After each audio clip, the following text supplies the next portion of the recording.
Recording in progress.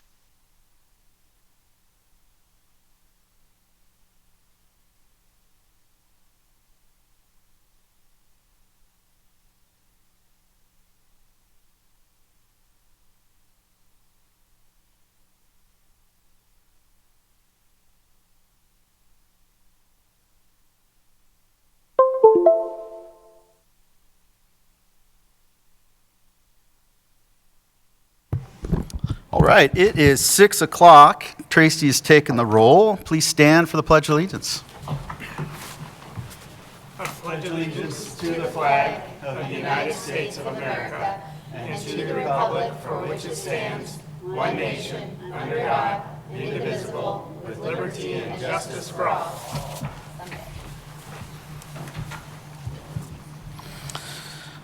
All right, we are on to approving our minutes. If there's no changes to the agenda, do I have a motion to approve of the agenda? Moved by Trustee Walsh, second by Trustee Wake. All in favor? Unanimous to all trustees present? All right. Next on our agenda is to approve the minutes from our Board of Trustees special meeting from January 13th. Do I have a motion to approve? Moved by Trustee Wake, second by Trustee Walsh. Any public comment on this item? Just this item? No? All those in favor? Unanimous to all trustees present.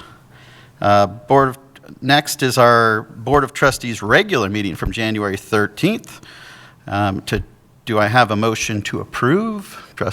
Moved by Trustee Wake, second by Trustee Walsh. Any public comment? Seeing none. All those in favor? It is unanimous to all trustees present. Next up is our school connection. Superintendent Hill, would you like to introduce our folks? Yeah, so first tonight we have Chief Charlo is here to present, and there's a clear, yeah, you can clap and cheer, absolutely. No pressure, and this is our principal, Denisha.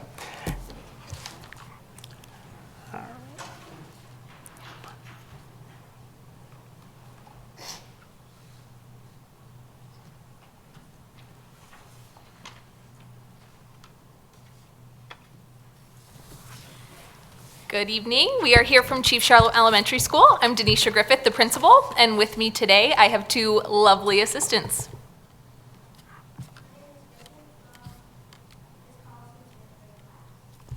My name is Hadley from Miss Fulbright's 5th grade class.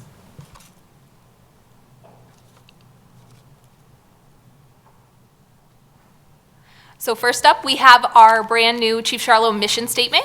At Chief Charlo, we learn and grow together through creativity, curiosity, and cooperation. This statement is what our staff co-created, led by our leadership team, and then approved and voted on by our staff members.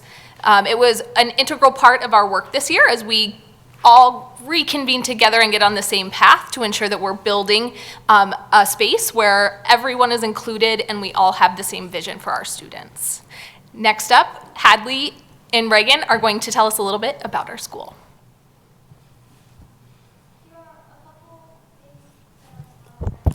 I think we need to turn that mic on if we could. Thanks, Vinny.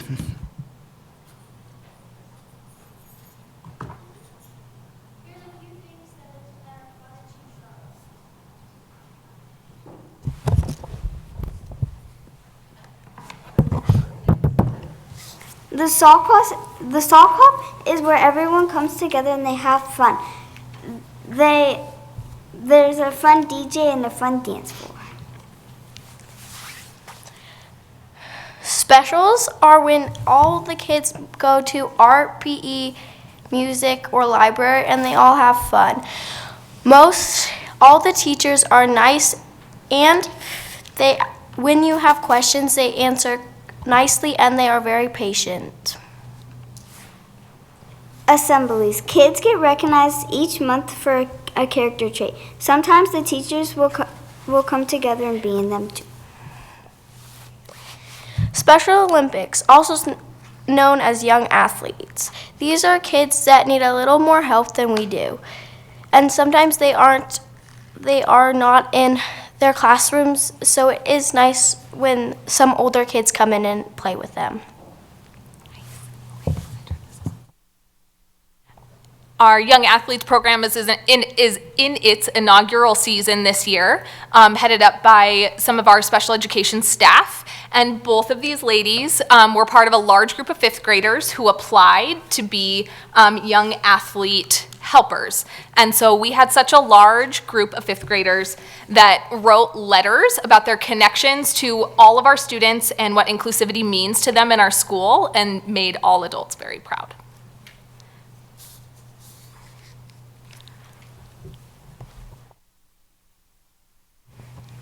Total students, 388. Free and reduced, 28.2%. Trailblazers through fifth grade resource and extended resource classrooms. True neighborhoods, schools that serve students from across the Missoula Valley. Veteran staff that celebrate. Amazing PTO and community support. So these girls shared a little bit about the Sock Hop, now known as the 80s Bash, that is one of the large events that our PTO puts on every year. We also had a very successful fun run this fall that gathered lots of support, both financially and physically, in our building from across the community. This staff is a veteran staff that I'm absolutely honored to be able to serve this year. They celebrate students daily, monthly, we do assemblies, and they have tons of fun joining in on that. We had our first annual staff dodgeball tournament, which was a hit among staff and students alike. So a little bit about the adult side of things and things that we have been working on this school year and our focus moving into next year. This year was about building collective efficacy among adults in the building and rebuilding our foundation. I'm new to Chief Charlo this year, and so we've all kind of come together to reconnect and reconvene on what our mission and what we want to deliver to our community every day. Our focus has been on culture and community with some really positive survey data results. We've created and built systems of support to support students both social, emotionally, behaviorally, and with academics.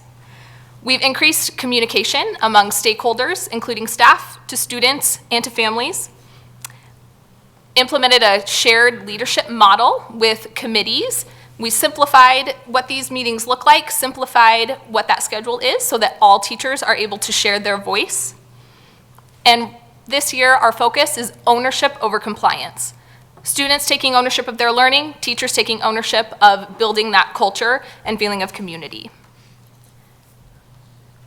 Moving into next year, our academic committee has decided that we are going to focus and dive back into STEAM in all classrooms. This looks like hands-on engagement and active learning, living out our mission and vision, and a focus on building collaborative skills among students. Our primary special ed programs are focusing on play-based learning in order to build those foundational skills to enter into the STEAM engagement in their classrooms. We have a big focus on supporting our students with their social, emotional, and behavioral needs through this play-based learning model. We also started the journey down the road of restorative practice. So we are working to define house practices and what that means for Chief Charlo, and how we work on building resilient humans that are able to have the skills to repair. So identify when they've made a mistake and be able to fix it one-on-one with their peers. We've also focused on building individualized supports for students that have a various amount of need. We welcome all of our neighborhood students back into our building. We're supporting one another, both staff and students, connecting with families. We utilize our motor lab for sensory supports, and we have a huge focus on community. That's just a little snippet into what's going on at Chief Charlo. Thank you for having us.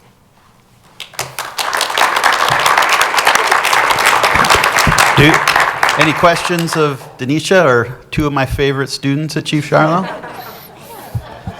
Trustee Juneau?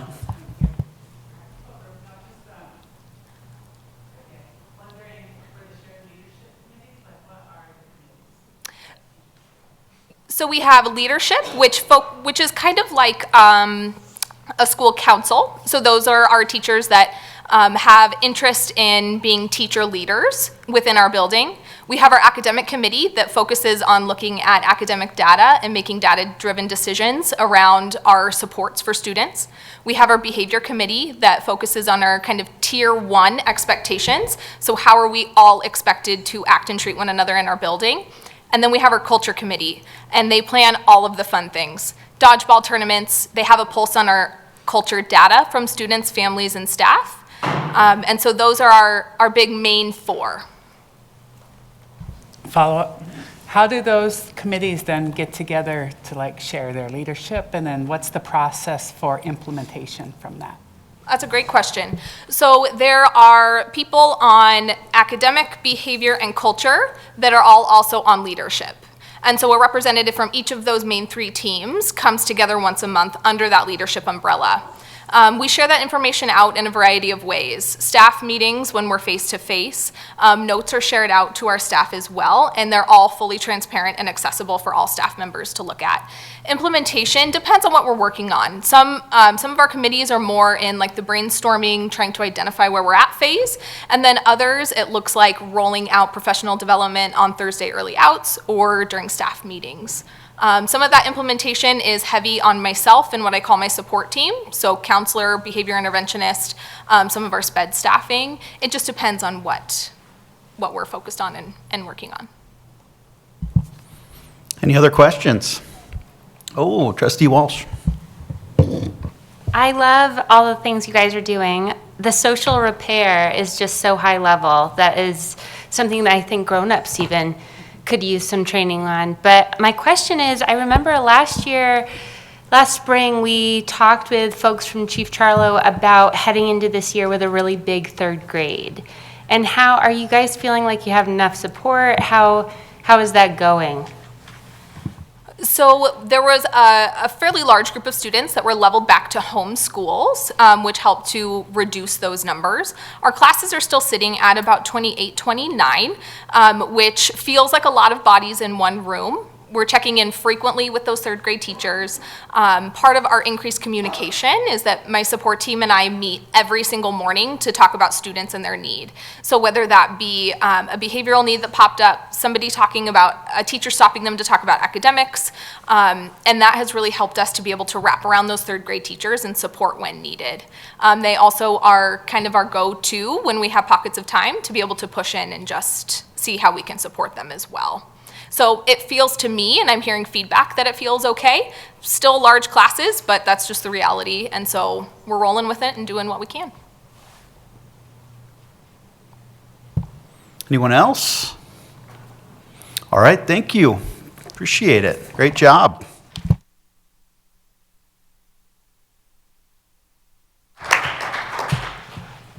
All right, and up next we have Principal Susie Badgent with the Meadow Hill Mustangs.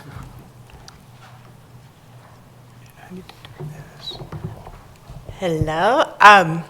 Want to say I did not bring students with me in person, although I do have one back there. I did bring them virtually, and you'll see that in just a minute. This is my 3rd year at Meadow Hill, and as I'm sure you guys know, Meadow Hill is the smallest of the 3 middle schools. So we're hoping to grow, and we're trying to grow, and we've got a few good things going on to share about that. I think my slide clicker just left.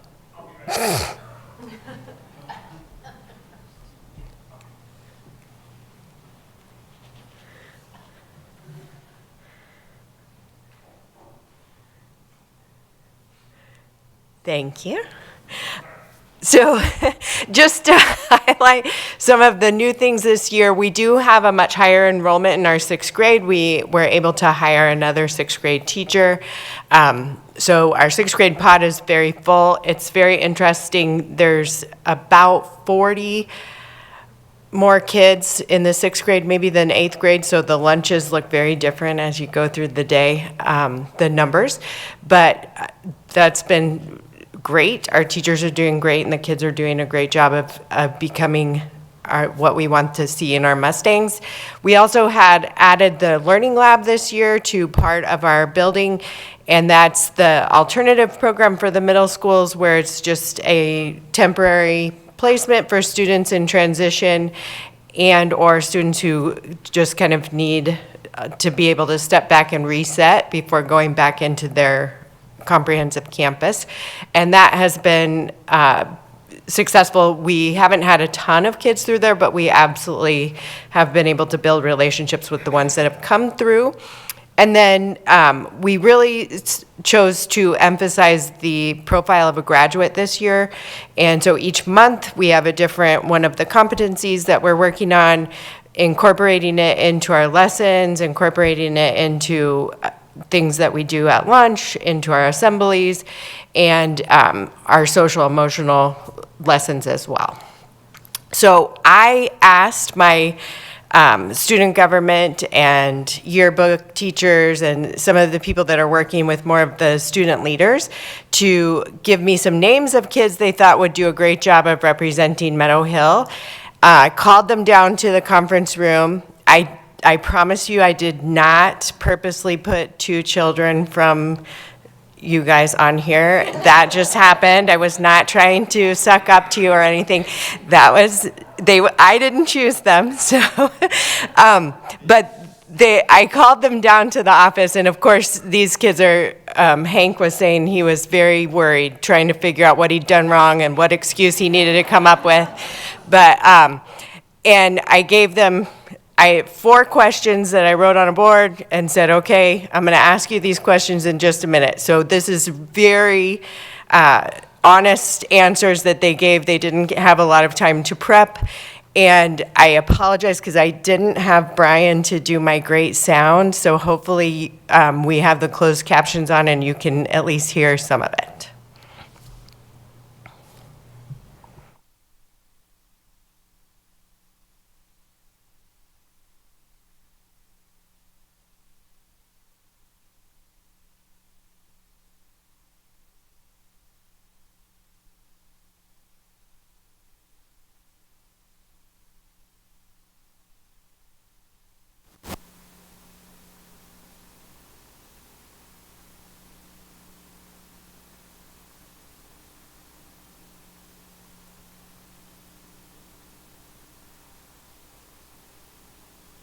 This is why I left.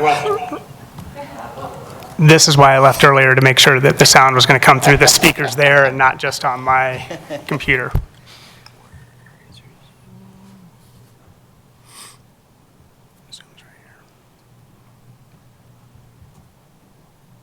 Where are you, though? I'm as a panelist.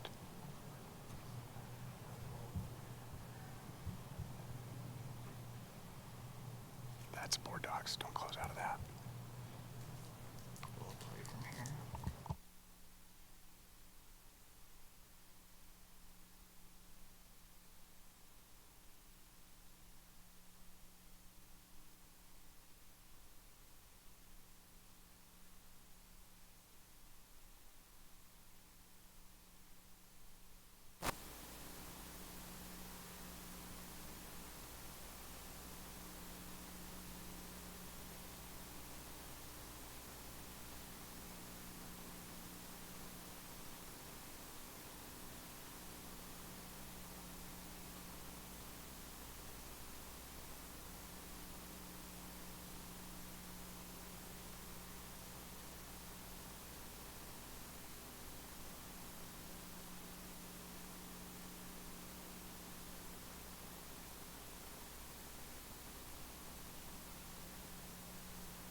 All right, we're going to pause for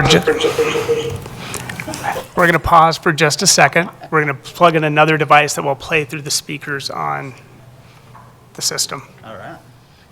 And we did test run this earlier today, and it worked. In the meantime, can I ask a question? Yeah, please do. I'm wondering, you said something about you were trying to get more students in, like what's your capacity in your building? And a follow-up would sort of be then, how can we help sort of drive enrollment towards your school? Right now, we're looking at, we have 2 extra, well, I'm going to say 2.5 open classrooms. So we could certainly grow by that much easily. And I say half because we have 2 rooms that are being used by half-time teachers, so we could combine them if that was necessary to build more. We have the annex that used to be a classroom. I don't think that it would be an easy fix to get that up and running, but we would certainly, I mean, I would love to see us grow because even having some of the principals come and visit, Meadow Hill is so much smaller that when we talk about systems and things, it's going to look super different because the numbers are not. Good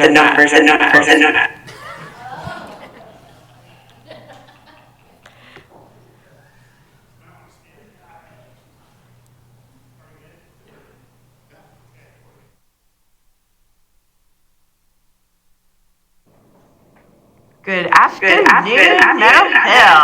Thank you for participating. This is our presentation for the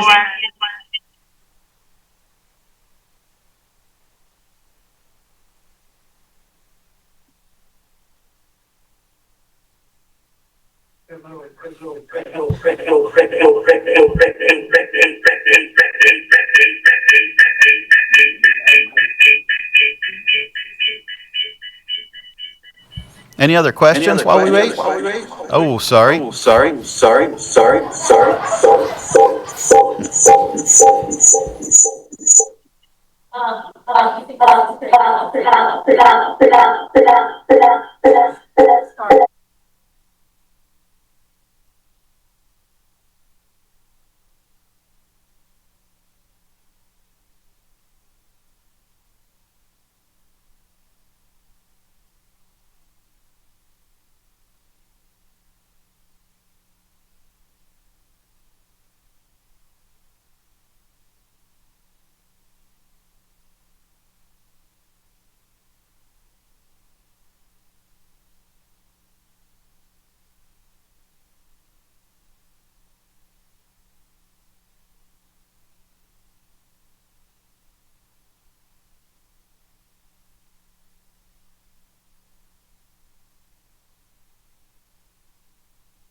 Good afternoon, Meadow Hill.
I'm going to call the order here.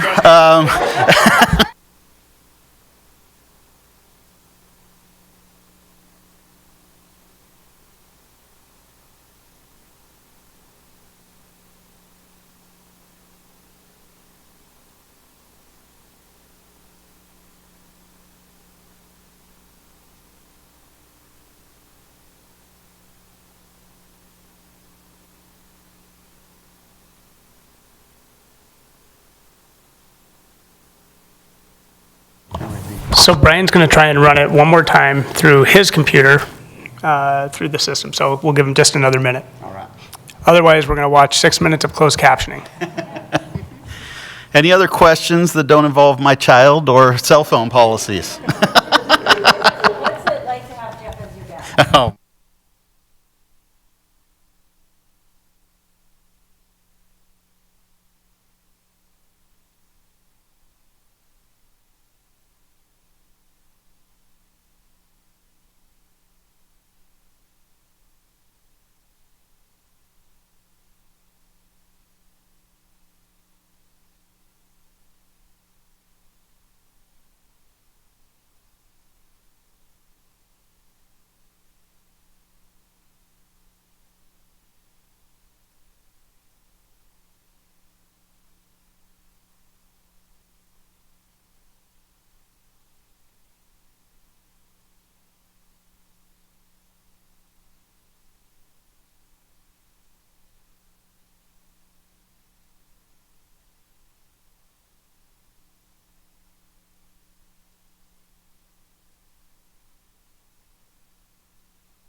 Good afternoon, Meadow Hill. Thank you for participating. Closed This captions. is our presentation for the school board. So I'm going to ask you some questions. How have you liked being at Meadow Hill Middle School? amazing, yeah. I really enjoyed like the social experience. I found that this environment has like cultivated a pretty strong community, and I've found that I've fit into that community and I've enjoyed making friends. I've found that there are a lot of groups that will accept you, and there's no groups that will really push you out and have you excluded. There's always you're included. Yeah, totally think so. I like how everyone is like able to, at least within my grade level, I like how everyone is able to like talk to each other, and we all kind of know each other's names, and it's a really nice experience because I feel like no one's really forgotten in the school, which is nice. That's great. How does it feel to have a leadership role? Most of you are in student government, student council, so how does that feel? Yeah, it's pretty cool. You get to help like make decisions for the school. Like you feel pretty involved, and it's really cool. I really like being in student council. I'm one of the members because I get to know what's going on, know how we're going to do things, and make opinions about or ideas of what we should be doing. Myself, I just really enjoyed like participating and putting effort towards like things that I would like to see, and like trying to make change and just putting an effort towards making our school like a better place overall. Yeah, it's really nice to be able to know what's going on at our school and be able to help with those changes and help make our school a better place. Okay, and what do you know about the profile of a graduate? I know that every month we have a new like skill or attribute we should work on, and at the end of the year we get to like see ourselves and how much we've improved. I know about profile of a graduate, that it's how the school board is trying to build a graduate, and it's more than just academic things like getting good grades, making sure you get your homework in. It's things that like communicating good with people, like things that can help you in the real world. Yeah, let me just say like what I know about like the program itself, like Profile of Graduate, is that they encourage young people like ourselves to like build skills that will help us better our society and like better like enter the workforce and just like work to, you know, build a future for ourselves. I know the Profile of a Graduate is a way to hopefully help people who are moving on to other places, like from just moving to the next grade level to moving to like high school or like elementary school or middle school. I don't know if they're doing that there, but you know, and it's to help build community and build better thinkers and learners through sets of values that we're hoping every person has. Okay, now I'm going to ask each one of you, we're going to start over here. If you could change one thing about Meadow Hill Middle School, what would it be and why? If I could change one thing about Meadow Hill, it would probably be maybe to have a little bit of a longer lunchtime so that we can like have time to like be outside and also like make sure that we can like finish our lunches in time.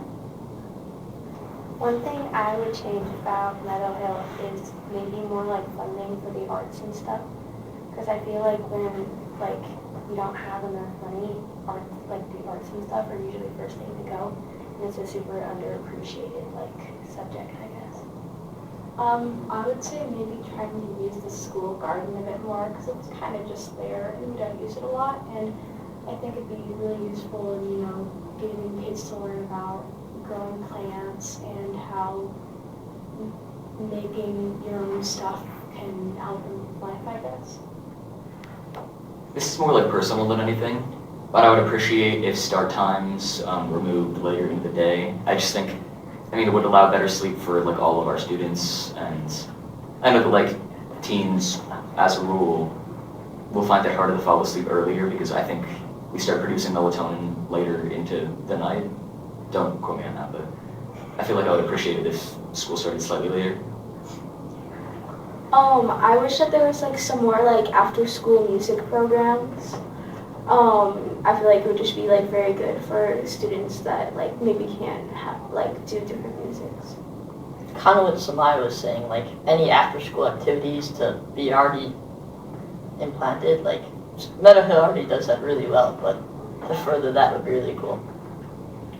I'm thinking more assemblies, because from what I have experienced, we've had maybe 2 assemblies, and to add on to what your name? Lucas? No, Evie. Hi, Evie. I think it would be good to add the garden, like a garden class, to help kids with gardening experience.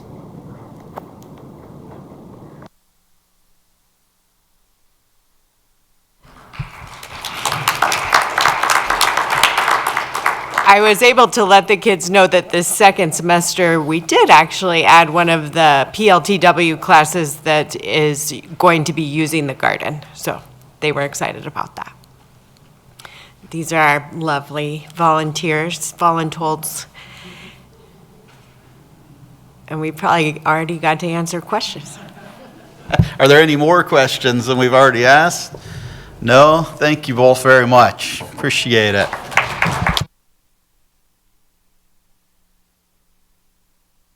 All right. What a fun section. I think that's becoming one of my favorite sections. It's what we're here for, right? It's awesome.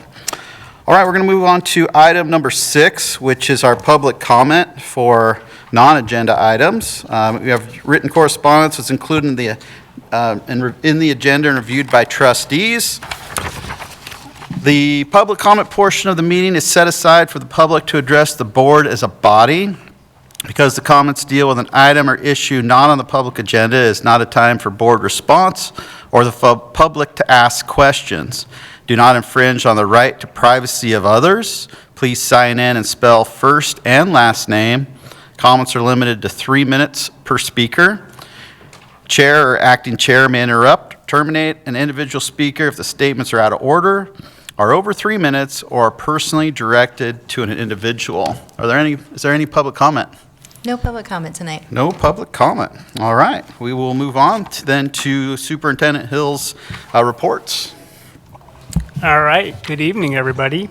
I'm going to start with the innovative education program tax credit. For those trustees who don't know or don't recall, this tax credit program is a dollar-for-dollar tax credit that allows Montanan individuals or businesses to direct their taxes to schools. In its inaugural year back in, I think it was 2021, there was a $1 million tax credit that was allocated by the state. It has grown since that time to $7.2 million. To give you perspective, in the first year, the $1 million was gone in 6 minutes. Last year, the $6 million was claimed in an hour and 12 minutes. And then this year, $7.2 million was claimed in 7 minutes and 17 seconds. It went fast. So we weren't really quite expecting that. We thought maybe we had a little more time based off of the previous years and what happened. What I can tell you is that Missoula County Public Schools claimed $362,800 of tax credits, but we also left $32,250 on the table because all of the credits were claimed by the time we were able to get those processed. But that's really good news for us. Overall, for all districts across Montana, I'm going to say we took 3rd place. Great Falls raised over $1 million in tax credits. Big Sky School District in Big Sky, Montana was $634,000, and then we were in a distant third at $362,800. So we did better than last year. We left a little bit on the table, but since in the last 3 years, these tax credits have brought in over $1 million from Missoula County Public Schools. And the question is, well, what are we using those dollars for? And I like to share. We have used those for our charter schools, for Connect and Teach, to help us when we did not have supply budgets for those schools. We've also used it to support arts integration, which has been a district initiative for MCPS for the last 10 years. We've used those to support classroom grants through the Missoula Education Foundation. We've also used it to support Title I programming, special education, Willard, and Franklin specifically. So we're glad to get those donations from our community, and they are well served and well spent. So if you want any other questions or want to see the stats on that, there is a website on the Department of Revenue where you can go in and click and you can kind of see. Interestingly enough, the private sector, private school side of things was also eligible for $7.2 million of tax credits, and theirs was gone in 5 minutes and 32 seconds. So it went fast across the state. So good news there. And then this is the start of semester 2 for our high schools this week, and that means senioritis is now officially diagnosable, and the registration process for grade levels from our current 8th graders who will move into high school, and then those who are currently in high school will begin here in the next month or so, and students, I think, get excited around this time of year. So Friday is the GOAT game. If you have never been, I highly encourage you to go. It is between Big Sky and Hellgate this year. It is we're going to have a pre-GOAT game showdown here because we have the activity director from both schools present. Just kidding, guys. But it is an absolute amazing display of community, of sportsmanship. The halftime shows between the games are just spectacular. They are judged and graded based on a variety of factors.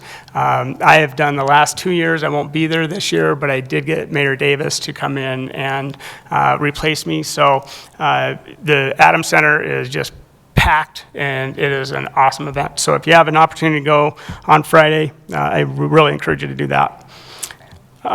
This Friday. Most of our elementary principals and middle school assistant principals were able to attend the last 2 days at the SAM Principal Conference in Helena. They were able to work on deepening their focus areas in transformational learning, positive climate and culture, multi-tiered systems of support, and just ongoing instructional leadership. Cammie Myers, our Rattlesnake principal, and Barbara Frank, our executive director of student services, were presenters at that conference. So sharing the good things that are happening at MCPS with our colleagues across the state. Some things coming up, and actually a couple things that happened this week. Last week, Willard had a graduation, so those of you who were able to make it, I know you can't always do it because it's kind of usually in the middle of the day, but for trustees who did, thank you very much for going. I know that our administration, staff, and students really appreciate it when our trustees are able to do that. And then our Native American Student Services Department hosted a leadership workshop seminar, all-day training yesterday, and one of our trustees, I happened to get to watch a little bit, presented to the students, and it was just a great time, great experience for our students. So thank you, Trustee Davies, for sharing your insights there. And then coming up in future board meetings, we're going to have some other presentations, which includes the robotics team, FFA, Missoula Education Foundation, and Native American Student Services will be in to share a little bit about what's going on. So those will be between now and April for sure. And that's my report. Excellent, thank you. All right, we are on to our consent agenda. Agenda item 8, our consent agenda. So there's no board discussion for consent agenda items as they are routine items. If any board member wishes to discuss a consent agenda item, there must be a motion made, seconded, and voted upon to move the item onto the agenda. Mr. Chair, I'd like to take underage enrollments off the agenda. I want to have a better understanding of them and just have a conversation about how that actually happens. And to remove something from the consent agenda is a non-debatable motion, so don't need a second. Okay. So I'll take your word for it. Can anyway. So we will make it, then we'll have a consent item of approving our out-of-district attendance agreements for school year 2025. Any questions? Just note the underage enrollments. Just the underage Yeah. enrollment, that's the only one you want to take off. All right, so for a consent agenda then, we want to approve our out-of-district attendance agreements for the 2025 school year. Do I have a motion? Trustee Witt, second by Trustee Walsh. No questions. Any public comment? Seeing none, all in favor? Unanimous to all trustees present. All right, and so we've pulled off the approved, I'm sorry.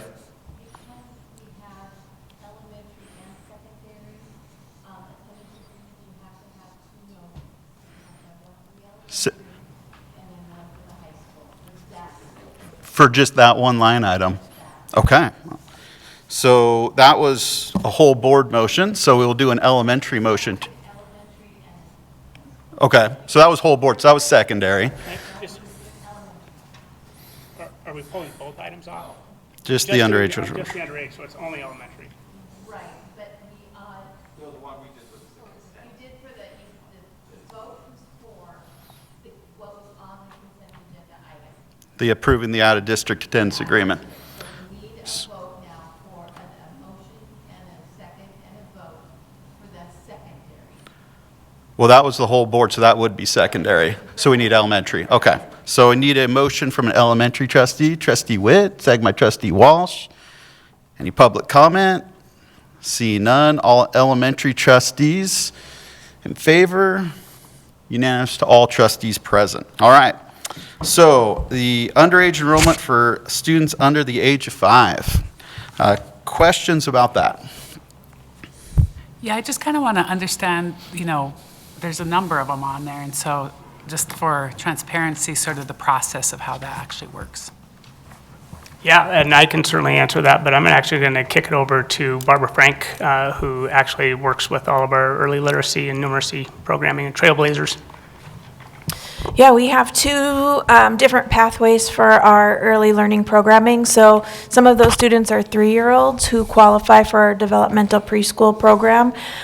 We get most of those referrals through Part C, and students are receiving early intervention, then they turn 3, and they come to us for evaluation. If they qualify for services, they attend our developmental preschools. We have one of those programs at Franklin and one of those programs at the University Lab School. And then the second route is for students who are 4 years old, and they can go through our literacy screening, and we will now be adding a secondary numeracy screening to that.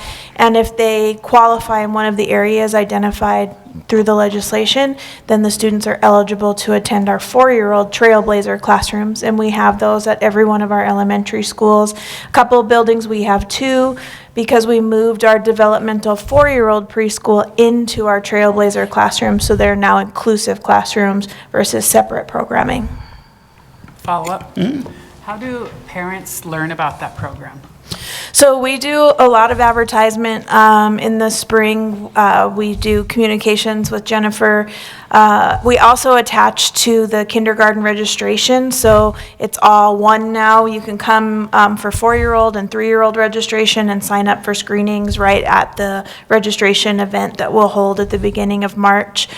We have an early learning webpage that outlines the timeline. We always start screening in the spring, and as we've grown this program, we're close to 250 students now in the 4-year-old program, and as we've grown it, word of mouth has definitely spread, and we start getting inquiries from parents in October asking about how they get onto that screening schedule for the next year. Once a student qualifies under that screening, we have to place them. So you can't qualify students and then set them on a waiting list. So we can only screen up to the capacity that we have that year.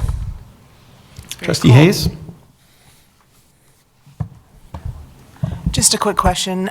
We don't have a 6-month-old joining, do we? Yeah. There's just a typo. I can't see this. The last one. I'm like right on the side of the screen, so I can't see anything it no, says. we do not have a 6-month-old. I'm guessing that's a typo there. But the last piece that I would add is that for whatever reason, the state legislature, through the compulsory attendance laws, et cetera. Basically what they said is that we're going to allow this. We get A and B funding for those kids, but the districts have to basically approve that they are going to accept them into the district. So not everybody offers early literacy programming across the state. In fact, not even in Missoula County. So we're pretty fortunate that we have 12 sections of early literacy right now. Micah, I would just add to that too that we are one of the only districts that offers full-time programming. Most AA districts offer half-time programming, and we offer the biggest program in the state.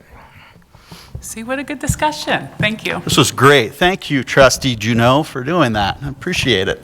Any other questions? Yes, Meg? I don't have it related to that. You have a different question? Yeah. Okay. Keep going. Okay. This is going to be fun. Okay. Any other questions? No other questions? Do I have a motion for approving our underage enrollment for students under the age of 5? Trustee Juneau, second by Trustee Hayes. Any public comment? Any trustee comment? All in favor? Opposed? It's unanimous to all trustees present. Thank you. All right, old business. Can I make a motion? Yes. Oh. I make the motion that we move the approve of cooperative sponsorships to now and let these nice gentlemen say their piece before we get into agenda setting and other issues and board policy so they can go on with the rest of their day. We're supposed to do that at the beginning when we approve the meeting minutes. I don't know. Is there any wiggle room? I mean, we're going to have a long discussion about agenda setting and stuff like that. Yeah, that's why you have the, at the very beginning, I tried, guys. Sorry, guys. Is anyone going to have an issue? Okay. I guess we can revisit an agenda item, can't we, even after approval? I make a motion to revisit the agenda item of approving the minutes for today. The agenda for today, sorry. I'll second. Okay. All right. So we are revisiting the number 3, which is review, revise, and approve the agenda. Changes to that.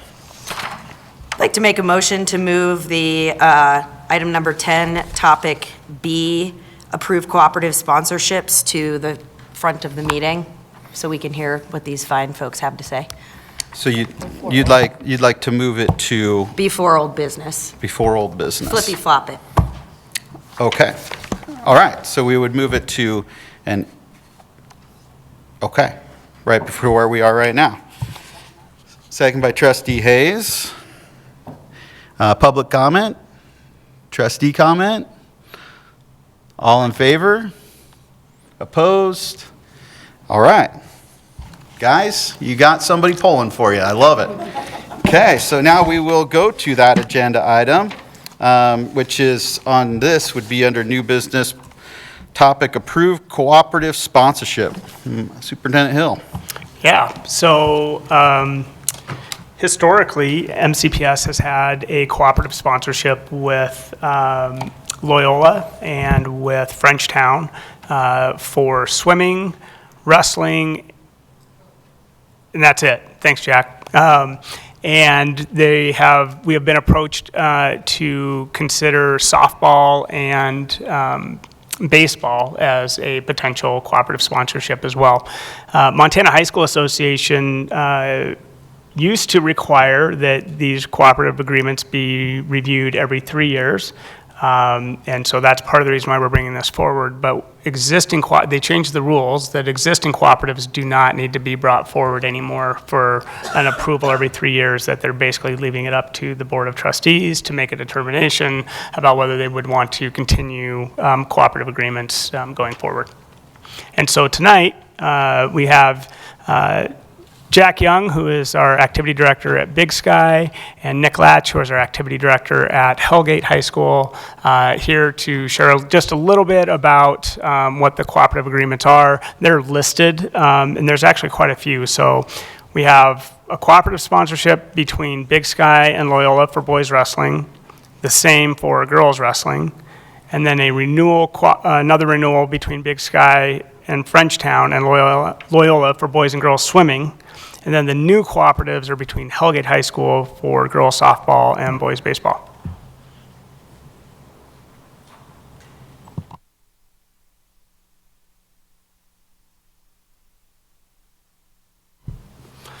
Good evening. Thank you for moving us up on the agenda. And I can just speak quickly about the renewal or the continuous cooperative agreement we have. With wrestling, we have one Loyola female wrestler that is participating. And for Frenchtown, in the swimming, we have 3. We have 2 female and 1 male. And then from Loyola, we have 3 swimmers as well. So we have a total of 7, I believe, that are participating this year. And they do not pay, the fees that they pay are participation fees, student activity, and any white fees that they have. We do not charge them for travel and those types of things. And overall, it doesn't take away from experiences. Even yesterday, we had our open house for our incoming class of 2030, and I was talking with our new swim coach, Barry Fleichner, and he was saying how it was great that one of the Loyola swimmers came out late and added to the boys' relay team, which allowed them to participate. Because earlier in the season, when he wasn't part of the team, they weren't able to put together enough swimmers in order to have a relay team. So in my experience, it's been positive. Thank you, and thanks for considering a new cooperative agreement for softball and for baseball. I'll talk a little bit about softball, start there first. That's a program that we've had at Hellgate for a long time, and recent years we've really struggled with participation numbers for softball.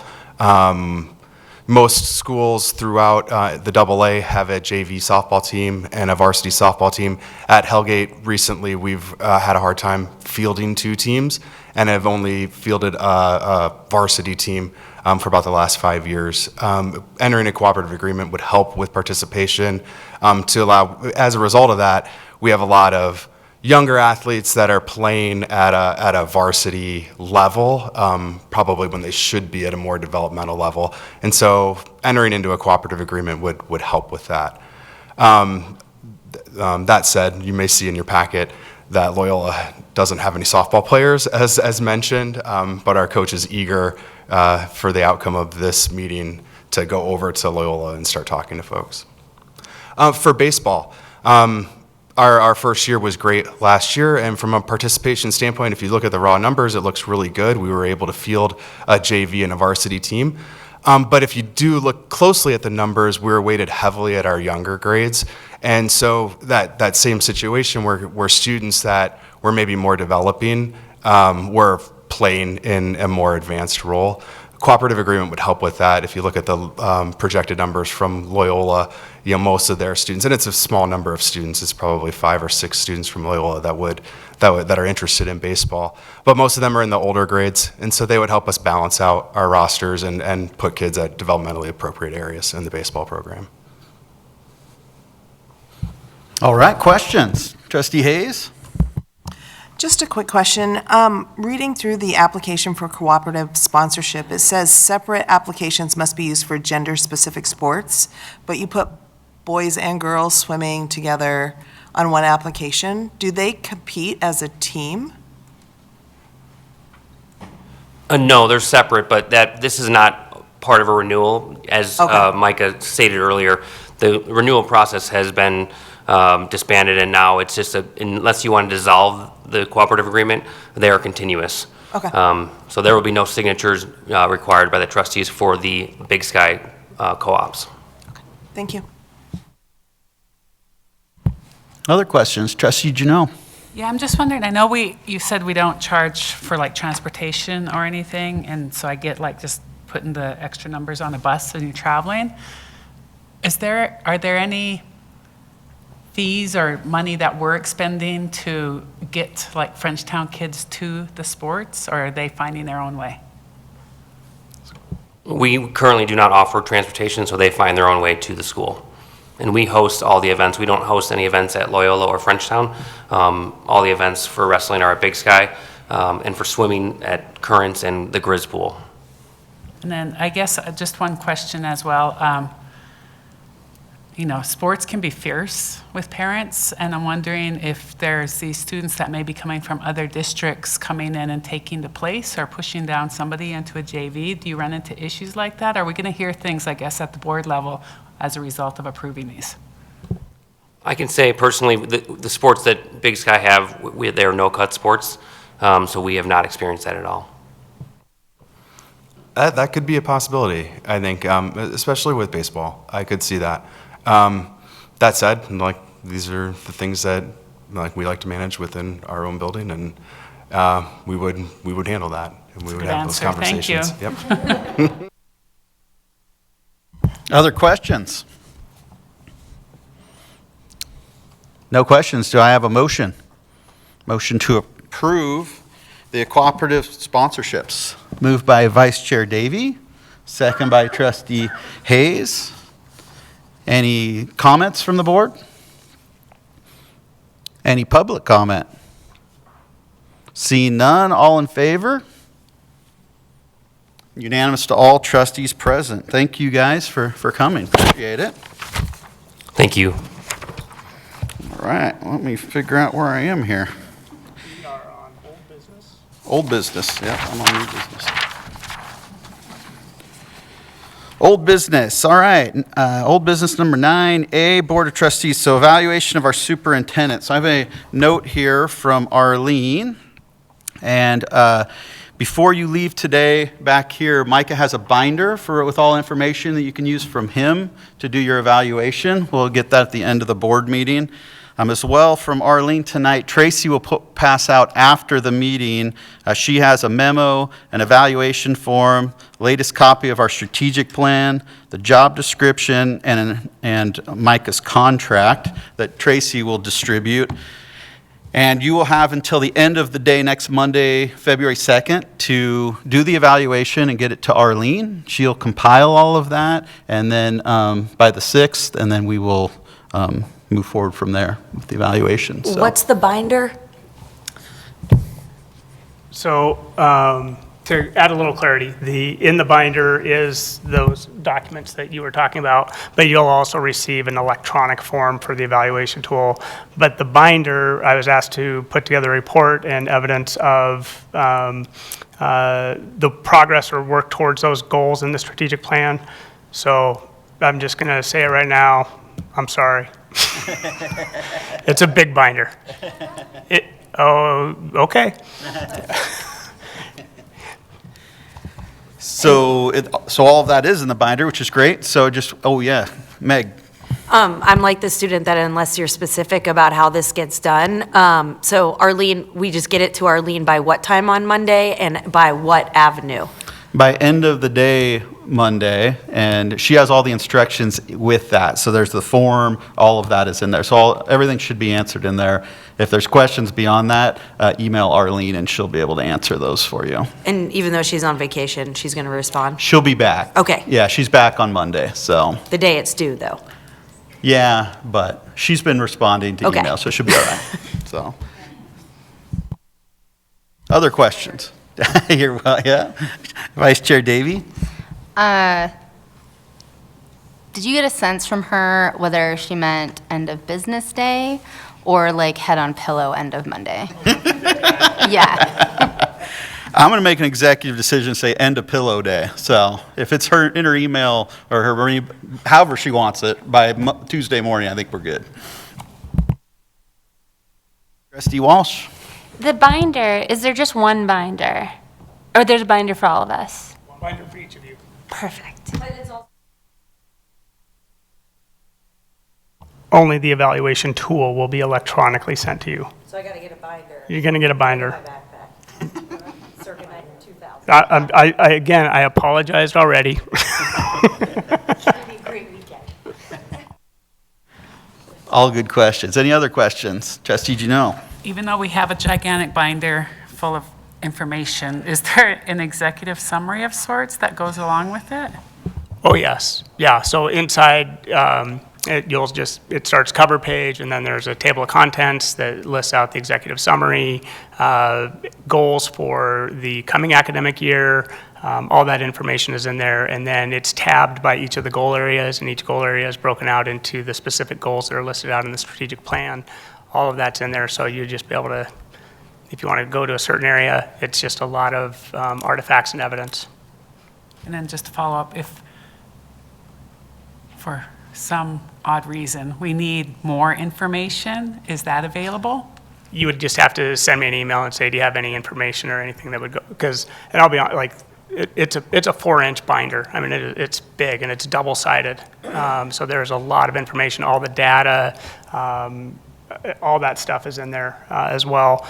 But I couldn't put any more into the binder. And that wasn't the goal to begin with, but there's so much that we could share. So if there's something specific that you're looking for, just let me know. Yep. Other questions? One last question. What's the next step after Monday? Like I said before, Arlene's going to compile those by the 6th, and then we'll have a closed session on the 10th, I believe, that will be the evaluation.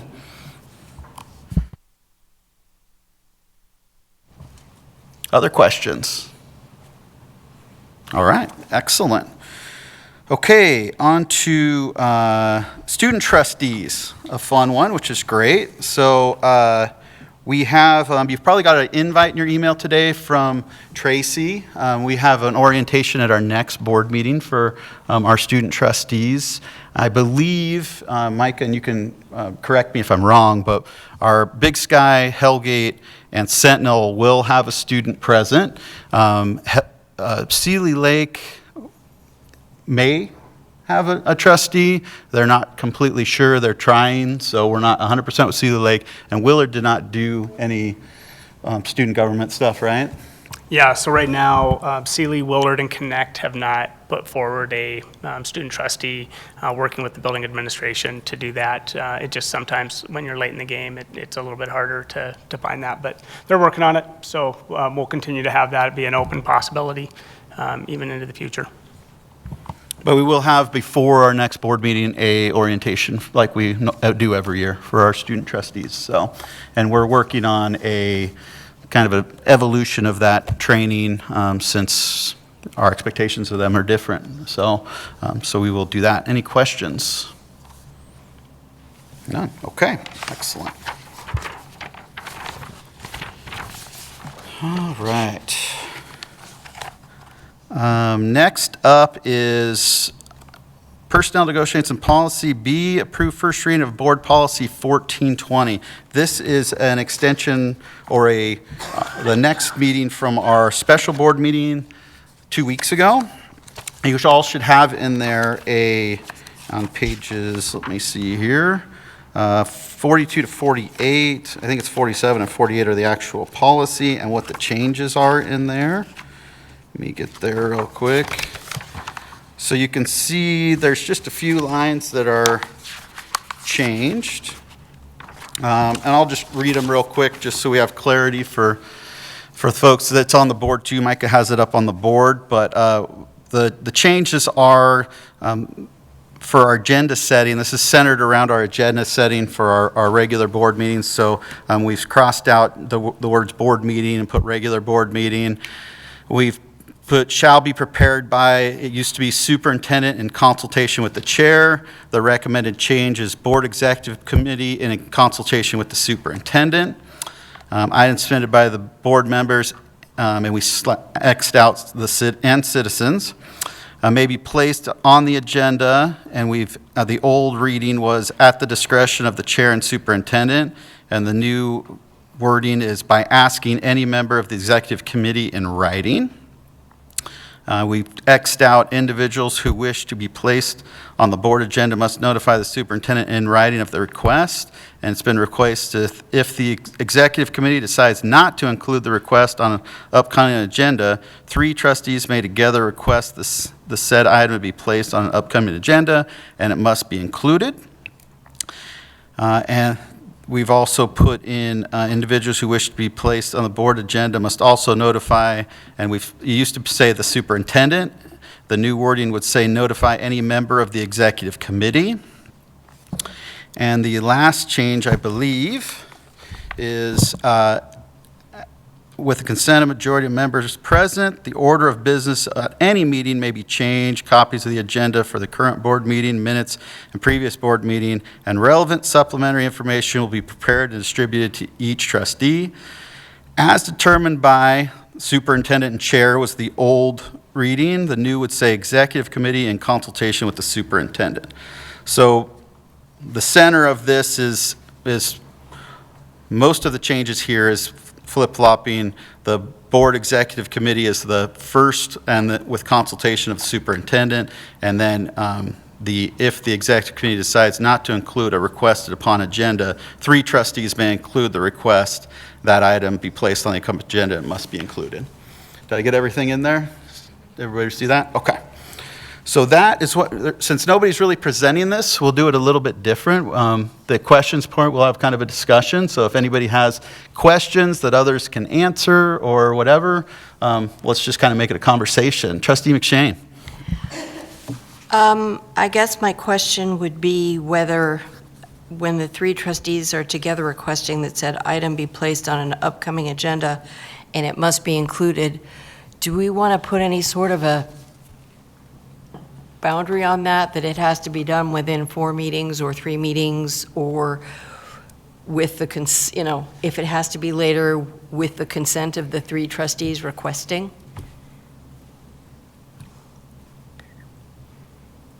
Does anybody have any strong feelings about that? Ooh, yes, Trustee Witcher.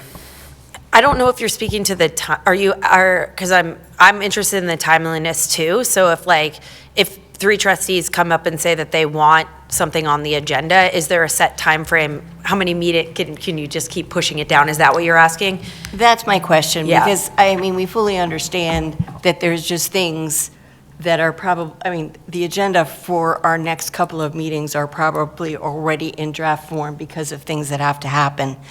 And, we understand and acknowledge that. I was just wondering if there should be some sort of a set time where that would be included, and if it can't be, so in other words, if it needs to be included within the next 3 meetings from the request, and if it can't be, can you get at least the consent of the trustees requesting? Trustee Walsh? Maybe the language could be, it must be included within 3 meetings, or a specific date is set by, within 3 meetings. Like, we could just say a date has to be set. Micah has an idea.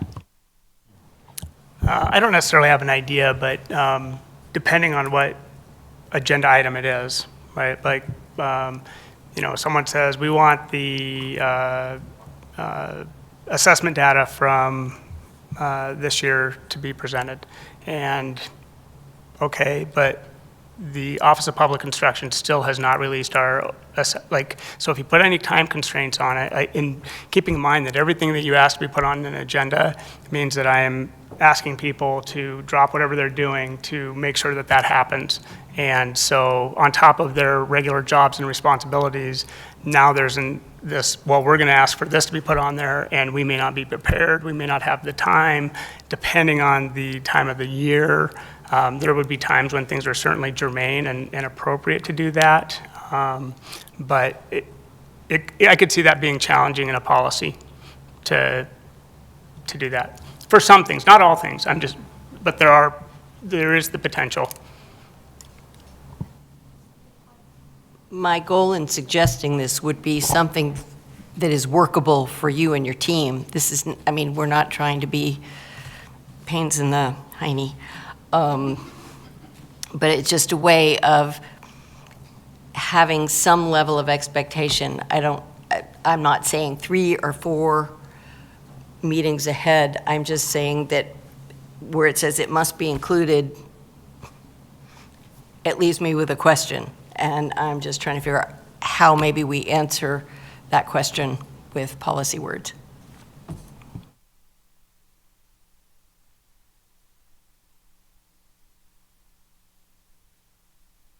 Vice Chair Davey? Thanks. I like this suggestion. It makes sense to me. I mean, within 3 meetings gives us 6 weeks. Seems to make sense to me. We could say within 2 months, just to give it the cycle of the monthly meetings. And maybe that provides a little more cushion. I also think it's possible that this policy may get used more initially than it will over time. And just thinking about the assessment date on the agenda, we can put it on the agenda and then say, OPI hasn't given it to us. If that's really what it is. And I mean, it'd be perfunctory and maybe a little annoying, but we would get it done. I mean, another idea was once the request is received, the executive committee and the superintendent can respond to the trustees and just provide a response that says, love to, but this is going to take X amount of work, and this is what we've got to do in the next 4 meetings, so this is when we plan to do it. It just feels, must be included just to me sounds so unfinished. And if just there's a methodology or some sort of a plan and a response, I think everybody ends up with a better feeling about what they're trying to get done. Trustee Witcher? I think if we're going to put a timeline on this, then it needs to be more than 3 meetings, 2 months. I know when I develop employee work plans, they're usually done quarterly. And so at the bare minimum, giving at least a quarterly bandwidth, if we're going to do this, would be because the last thing, if it's if Barbara's prepping to do onboarding and testing for early literacy, and then we're asking for academic data on special ed at the same time, it could be, I want to make this happen, but I want realistic expectations. Yeah, and I would say that, respecting our time and the public's time too, because we have some big board meetings that we're here till 9 o'clock at night. We have some board meetings that we're here till 7:30, so we can fit it in to where it flows well with the meeting that we have going on. So I like your suggestion. That would, if you did it quarterly, it would be within 6 regularly scheduled board meetings, something like that. With the contingency written in that obviously flexibility, if COVID hits again, there needs to be a little bit of human factor in this, I believe. I mean, I just suggested 3 meetings as a sample. I really, really think it needs to be workable for the superintendent and all of his staff, his leadership team, and for the other business of the board. So it just felt unfinished, so, to me. So, just for the purpose of moving this discussion along, 3, 4, 6 regularly scheduled meetings, what do people think? Longest timeline, and maybe the language could say included within 6 regularly scheduled meetings unless a different timeline or time frame is suggested by the superintendent. Because that different time frame might be when OPI gives it, then we'll need a couple months. Oh yeah, go ahead. Micah? Yeah, I think in just thinking in draft on how this potentially looks is request comes in, 3 trustees, the executive group says either yes or no, and then I'm trying to figure out where the clock starts on that. With the request, is it well, I requested this on the Tuesday before the next board meeting, so that's the 3. I'm just trying to get a sense for that piece. But I also think there could be requests that come in that we readily have the information that you're looking for, or it was something that was already on a planned agenda. I mean, to go back to, for those trustees who weren't here, in this last year, we did an exercise in our board retreat where I asked, what are all the topics that you want to focus on? And I listed a bunch out and then added anybody that wanted to add anything to it. And then we put little circles next to each of those things. Every board meeting, every one of those things that we identified as being the topics that we wanted to talk about ended up on an agenda. So, but it was based on priority. This is where we saw, this is what we wanted to really focus on, do those things. And so, like the data assessment, the data dashboard that we do, we usually try and get that in the spring because that's when we have the best data from OPI. And so there's just those kind of things. So, but there might be something that comes up and I say, oh yeah, we can put that on the next meeting. I mean, it's usually not that challenging. But there are some things that require, I think the example with Barbara, or, if you said, hey, Trevor, I know we're in the middle of the hiring season and we got all these things going on, but we really want to report on X, Y, and Z. And I'm like, that makes it a little more difficult. And then it becomes, when is that information germane and to what point? And what's the purpose? Like, is it just for information or is this something that we're having to make a decision on? It gets into a lot of different things, so. But I think we can, whatever it is, that we can work it out. I just don't know what that looks like in a policy. Vice Chair Davey?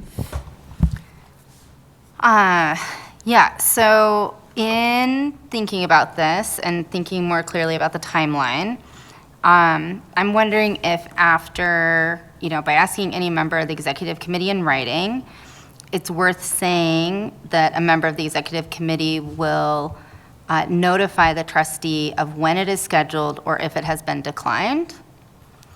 And then it would be, if it's declined, 3 people come and request it. And at that point, it would need to be on within 6 regular meetings, unless a different timeline is agreed upon. Trustee Walsh? And it could always go on the agenda as, we're going to need a couple more. I don't think there's rigidness in that. Because I didn't even know OPI hadn't gotten the data out until just tonight. And that's something I would have loved to know, that we're waiting on them. I'll send an email and I'll make a phone call. Yes. Yes, I need them mad at me. We're here to take the heat. I like that suggestion. That gives us an opportunity as executive committee to make a response, and if 3 board members still want to put it on, there's still an avenue for them. Tracy, did you happen to write that down? Awesome. Okay. Do I need to officially move to add that language? We will once we do the motion. The rest of it? Yeah. Okay, cool. Is there anything else that anybody would like to comment on? Yes, don't tell me, please. Wait a second. Trustee Meservey. Thank you. Got it. So when I read this, I put my attorney hat on and I hear, it's impossible to have a rigid rule that is going to apply and not lead to some of the issues that I heard at our last meeting in that earlier session when I was sitting in the cheap seats. For example, the attorney in me looks and goes, well, if the executive committee decides not to include the request on an upcoming agenda, what does that mean? Yeah, we're going to put it on in 8 months. Okay, then you're stuck and you can't do it. Oh, and we're going to continue it, but we're going to put it on. So, I think if this is a policy that we as a board really want to do, I think we need to clarify some of the parameters just a little more, like tweak that one. Like, for example, on an upcoming agenda within 3 meetings or 6 meetings, then the group of 3, if we're going to do it. I'm just trying to help clarify the policy. I know there's still going to be a lot of discussion, lively debate on whether this policy even is needed and is going to happen. And I'm still determining my vote on that myself, to be clear. But I'm saying if we're going to do a policy, I do think we need to tweak some things to make, an understanding of when these triggers occur, because right now it's very vague. Agreed. I think then that's the 6 meetings, that language I think would be, yep. But I'm saying that's saying after the 3 board members. I'm saying what triggers the need for the 3 board members. Because right now, it just says, decides not to recruit the request on an upcoming agenda. Well, what's stopping someone from saying, yeah, we're going to put it on an upcoming agenda in 8 months? Okay, then the 3 board members have no power under this. They're stuck, and then in 7 months go, we're going to push it out another 6 months, but it is going on the agenda.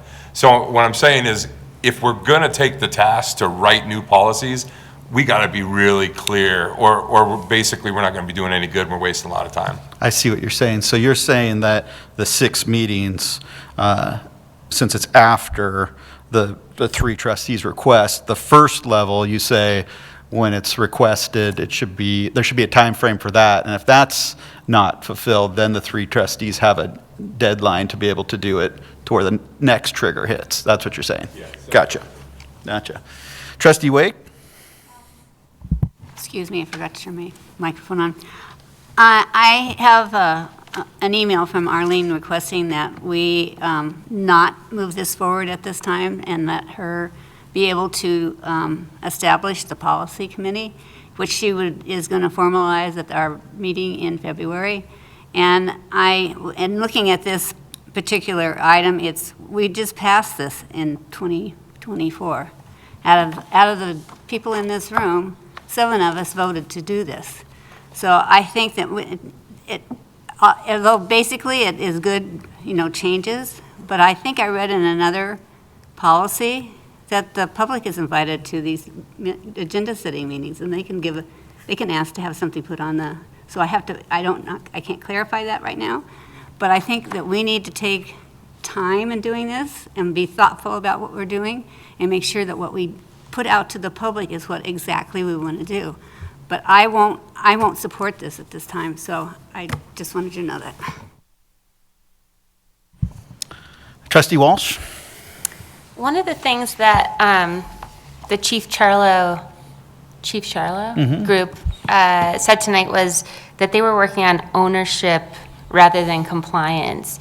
And when we talk about taking heat for our superintendent, I see these changes as another way we can absorb the heat. It's not Micah or any superintendent setting the agenda and we're just rubber stamping it. That puts him in the hot seat. Whereas if we are owning this, we are able to absorb more of that heat and provide cover, which is, the job of the board is to set policy. So I agree with Ann. It's not something we need to rush, but I feel like this change is aligned with who we are as a district. Appreciate that. Any other question? Trustee Janelle? I would just say, if it said something like, if the executive committee declines the member's request, then 3 trustees may together request, or 3 trustees. Yeah, that language just needs to be tightened, I think, and so there's a way to make that happen. Trustee Hayes? So correct me if I'm wrong, if we change the wording again, we still have to have a discussion to finalize the policy. So we can have the changes made and continue working on this while we're waiting for Arlene to come back and do the committee. We can, but what happens is every time we make a change, it has to be posted, and then it has to be voted on in 2 meetings, so you're just kind of kicking you kind of want the policy to be what it is, and then you post it, and then we start the process instead of kind of just, because we could bring this back 3-4 meetings if we keep changing stuff or tweaking stuff. So you kind of want it to be what it is when we start voting on it. Trustee Wake? We have made changes and sent it back to whoever needs to make the changes and come back to the board and said we made the changes, we're going back to our first reading. There's no reason why we can't do that. No reason, right? Yeah. Questions? A motion? I have a question. I guess, what are we doing tonight? Because what I see is first reading. And so. We need to amend it, right? You absolutely can amend it. Mm-hmm. Can I make a motion to amend the language? Mm-hmm. And then that will send it back to another agenda for first reading? It would be second reading amended. Okay. But we have to vote on what that language is for it to be approved. So we have to settle on what the language is, or else it will come back with the correct language. Then we start the voting process. And we could Because we still- can't vote on nothing. We have to know what we're voting on. And we could amend it on second reading? Correct. But it starts back over, yeah. That's okay. Yeah. That's okay. It's okay. So do I have to give you the language? Yes, if you want to vote on this policy, we have to have what that language is. Can London give you the language? He can if he wants to.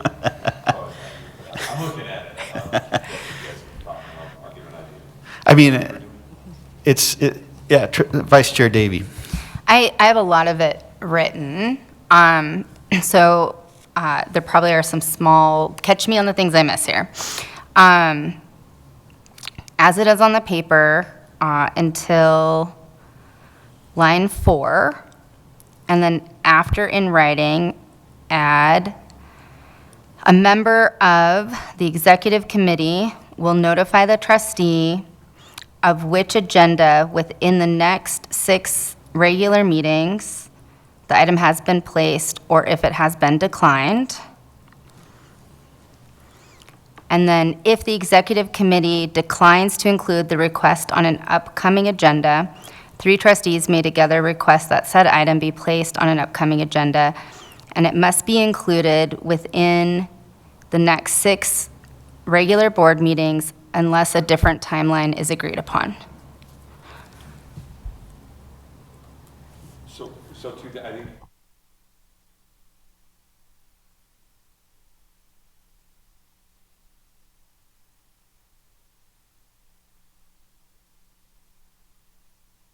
Yeah, you turn your Sorry mic about on. That's all right. Sorry, it's the first time in my life I've ever been told they couldn't hear me, ever. I would start with, within, so the very beginning of your edition, I would give a time limit on that too, within 15 or 30 days. Because, you want to have triggers that are clear so that everyone knows what's expected of them, and also if their request is not being obligated, so I'd say like within whatever, 15 or 30 days. And then at the very end,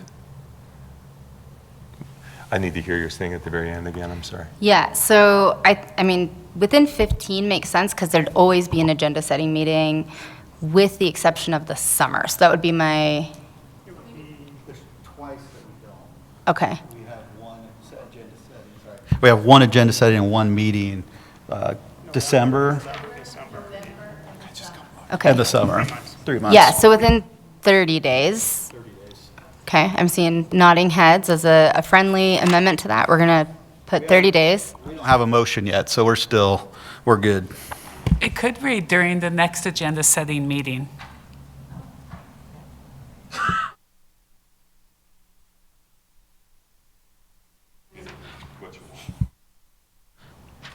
The only thing I would say about that is if it's the day before an agenda setting meeting, it doesn't give us an opportunity to take it into account, sort of thing. Trustee Walsh? I just want to say this, what we're doing right now is what I have been hearing what people want more. When they say we want more transparency, it's this kind of out loud problem solving and putting policy together that I think this is exactly it. We're doing it. So good on everyone. Yeah, when I'm board chair, I like to create a inviting situation here, Trustee Walsh. Sorry. Up there. All right, are you all settled? All right, Vice Chair Davey. Okay, I would like to move to amend the first reading of this to read, the agenda for any regular board meeting shall be prepared by the Board Executive Committee in consultation with the superintendent. Items submitted by board members may be placed on the agenda by asking any member of the Executive Committee in writing. A member of the Executive Committee will notify the trustee within 30 days of which agenda within the next 6 regular meetings it has been placed or if it has been declined. If the executive committee decides not to include the request on an upcoming agenda, 3, and then parentheses number 3, trustees may together request that said item be placed on an upcoming agenda, and it must be included within 6 regular board meetings unless a different timeline is agreed upon by the requesting trustees and exec committee. And then what's on the paper. Micah? Can the superintendent be included on whatever that request is at any time if the request, because if I go into a meeting and a trustee's been sitting on this request for 2 weeks, hasn't told me or someone else, and then I come into a meeting, they're like, hey, I'm like, what are we talking about? So there needs to just. I second that idea.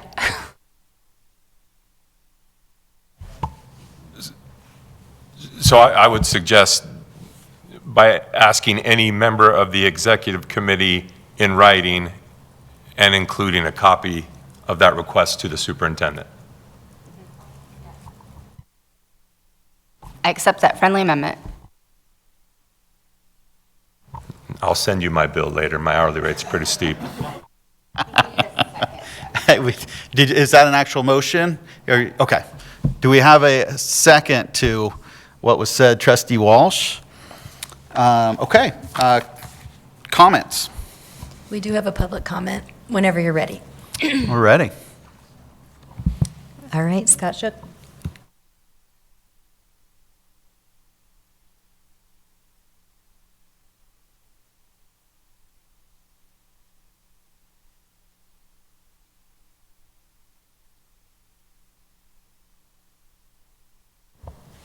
Good evening, Mr. Chair and trustees. Thanks for being here tonight, and thanks for taking the time to listen. In the third line, there's a strike through of 2 words, and citizens. I'd like you to reconsider an avenue for citizens to be able to put things on the agenda. Of course, with the in accordance with the executive committee, in consultation with the superintendent, with all the other changes you've got here, I want you to consider some sort of avenue for citizens to propose things to go on the agenda. Thank you.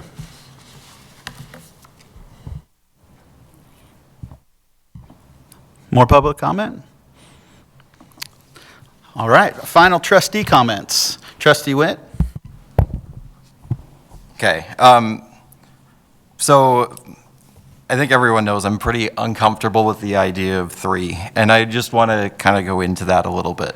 At the last meeting, I stated I don't believe a minority of board members should be able to set the agenda. In response, I heard the leadership is a minority. This is true. However, it's a voted-in minority of the board, and we are a voted-in minority of the district. The leadership represents us. If we lose faith in our leaders, we have the opportunity to vote them out. We vote on our leaders once a year. We only supervise 1 employee, and if that position becomes an issue to the board, we vote them out. Another comment from the last meeting is it's a good thing to have it be difficult to get items on the agenda. Completely agree with that statement. It's the same reason why it's hard to get items on the ballot for a general election. It's also hard to go around the leadership in Congress for the same reason. A small group should not be allowed to set what items get to go up for a vote. We elect representatives. That includes board leadership. I think this proposed policy does not encourage consensus, and instead it can allow for abuse by a minority of board members. Right now, I think the board generally agrees on big issues and direction. However, there has been times in the past where this is not the case. If we allow a small group to start putting items on the agenda, we risk having unpopular items on the agenda that have no chance of passing. I prefer consensus. If you have an issue that's not getting on the agenda because of leadership, then work to get your colleagues on board to push that issue. That is part of our job as board members. I learned about specific items not getting on the agenda when this policy change came up.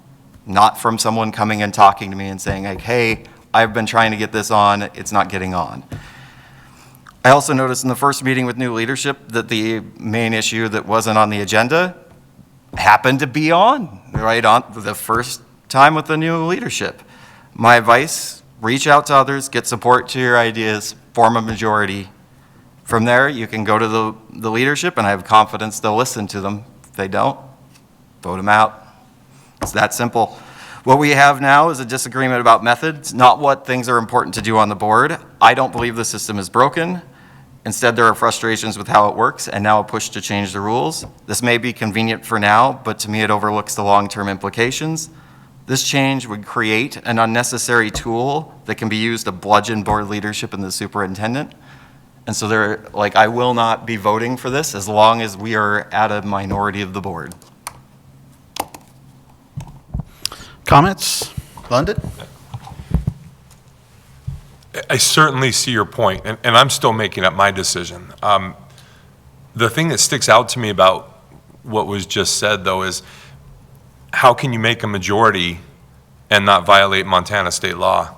So I think that's a big issue. I can't make a majority. Let's say if I was in this boat, I'd be violating the law, or I'm going around, and so that's a concern that I would have. I understand the representative government argument, but we are the representatives, okay? And because there's board leadership, certainly, but we as board members did not give away our rights to be heard as representatives of the community by electing board leadership. I think that's a very big difference between the representative form of government that got, not me yet, hopefully I will be, but got most of the board members here elected. That voice needs to be heard. And so that would just be one reaction I have. And again, I'm still making up my mind, so I'm not attacking you. I hope you don't feel that way. No, I don't feel attacked on that at all. What I would say to it is that, yes, you do have issues with quorum, right? Like if you go around and try to get 6 of them in a room, you have quorum. There's been a lot of individually reaching out to members, and my understanding is that you can, I can individually reach out to any trustee, and as long as I'm not just blasting it out to everybody, I'm okay. And so that's what I'm trying to encourage, is go talk to individual members and be like, hey, I want this. And then they can go up to leadership too, and we can all go have individual conversations. They will listen. I'm confident that they will listen. I'm not asking people to go break public meeting laws. Please don't do that. Other comments? Oh, Vice Chair Davey. Thank you. I just wanted to point out that later in paragraph 1, it does say that individuals who wish to be placed on the board agenda must also notify any member of the executive committee in writing of the request. And this, the hope is that it then cleaned up there's citizens one place, individuals another place. And I decided to stay with individuals because it would be inclusive of non-citizen residents and members of our district. Micah? Can I ask a clarifying question on that? So anybody in the public then, the way I'm reading this, could just come in and say, I want this on the agenda, and it gets on the agenda.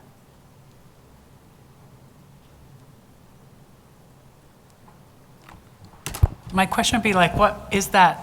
That's existing language, so how is that treated?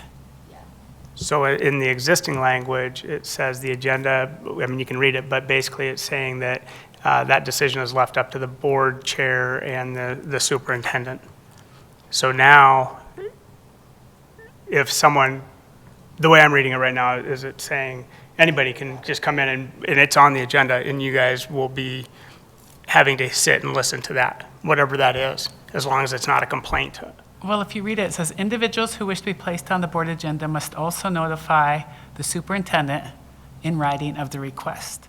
The request must include the reason for the appearance. If the reason for the appearance is a complaint, blah, blah, blah. But, so how is that individual board members, or is that currently, because it's written that way, is that people in general? Like, how do you interpret that? Well, because we struck out "and citizens," I'm interpreting that to mean any individual. And I'm just saying that currently exists in the policy. That is currently the language.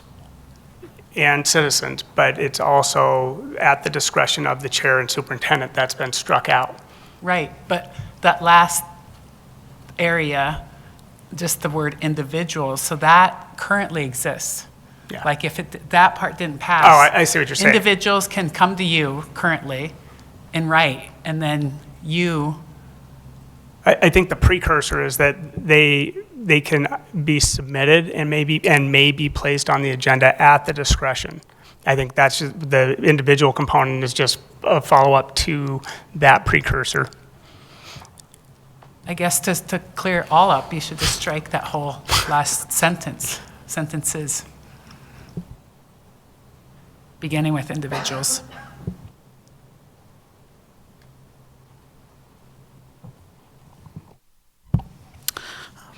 Sorry, Trustee Walsh? Can we just have it that it's at the discretion of the executive committee and the superintendent? Because a citizen can come up and say, hey, I want to talk about this TV show I like, and we can say, no, that's inappropriate, that's not going on an agenda. So I think this doesn't mean we have to talk about everything everyone wants to talk about. I think we'll just add in that language if it needs to be there of at the discretion of the executive committee and the superintendent. Vice Chair Davey? Exactly what I was going to say, and then I would just add that I think we need to add who wish an item to be placed on the board agenda. And then I would point out that I was inconsistent, and citizens is in the next paragraph, and so I would also like to change that to individuals. So you're amending your own motion? And I'll accept it as friendly. Friendly? Trustee Walsh, do you accept that friendly amendment? I sure do. All righty. Any other comments? Trustee McShane? My suggestion, I guess, is that individuals who wish an item to be placed on the board agenda must also notify the executive committee in its all members of the executive committee, not just one person, because then we run into the superintendent's concern, like, wait, what?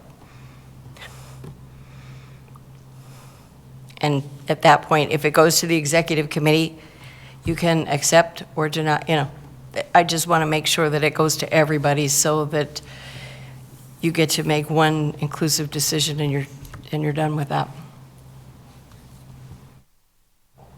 Trustee Meserich? You butchered it that Did time. I do it? Gosh darn it, I tried. If we are trying to make a separate process for non-board members to get things moved on, or put onto the agenda, I would make a separate paragraph after the added language. If we're leaving that individuals, I'd make that a separate paragraph to make it very clear. And then I think we gotta clarify the process for non-board members to put it on.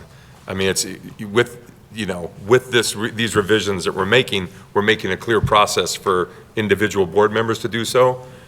We're gonna need to do the same thing if the goal here, and I don't know if this is the goal, but if the goal here is for non-board members to make it, I think we need to make a separate paragraph, move it in there, and make another clear process like we just did for the board in this draft. Trustee Witcher?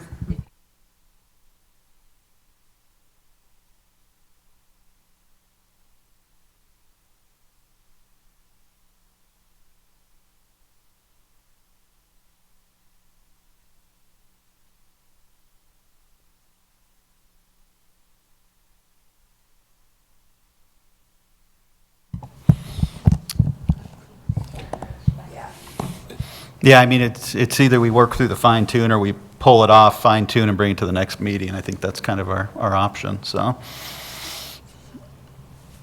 Vice Chair Davey? I would just say that we're really close here. I totally accept the making a paragraph there as a friendly amendment. And then adding language, which should be placed on a board agenda, must also notify the executive committee and superintendent. I'd like to change individuals to community members instead of individuals. I accept. Trustee Walsh, do you accept those? I do. Do we want to define where the community line ends, or is it just anyone in the state? Because we have had some community members who are not from our immediate community come and give us a long night. We could deny putting them on the agenda. Micah? I would want to check with legal counsel, but I don't think you can deny anybody access to a public meeting. Then let's stick with community members. Good point. But we can deny putting them on the agenda, but they can do public comment, yeah. I have, looking just at Bozeman's, the last sentence they have, any topics requested by members of the public must first be approved by the board chair before being placed on the agenda, and it can be that simple. Approved by the executive committee, the end, or not. Okay. Is that would you like to amend that, Vice Chair Davey? I will accept that friendly amendment. I do too. And then my only clarifying is whether or not the superintendent is part of your friendly amendment. Yes. So a yes for you as well, and a yes for you. All right. We may have to read through all these, but we'll wait till we make sure we're done here. Any other comments? Yes. Just want to make sure I'm clear with that latest amendment. So we're saying for community members, only the board chair and the superintendent would approve, not the executive committee, is that, because that's No. Uh, what I thought I heard. I was reading from Bozeman's, but Yeah. we would put it in our terms. Oh, the okay, executive thank you, I'm sorry, committee. that's why I was just trying to make sure. Thank you. Others? I will comment myself and just say I'm uncomfortable with 3 as well. I've been on this board a long time, and I agree with Trustee Witt that the board's not comprised like it is right now all the time. It can turn over, and a minority of 3 trustees finding a way to do this feels light to me. If we're uncomfortable with a majority, we can go with, 5 for a secondary, and what would it be, 3 for a elementary, no, backwards. No, that's right. The most without having a majority, something like that, I think would feel, to me, more comfortable, but I can't vote for 3 just because I have PTSD from the past, and I just, I fear of what the future could be because of that reason, so.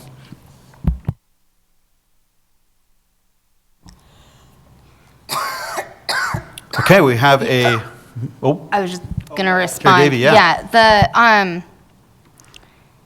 We chose 3 so that it could be on an email together. I think I would have just a question for Bia about whether or not, maybe you only put like the executive committee and a trustee.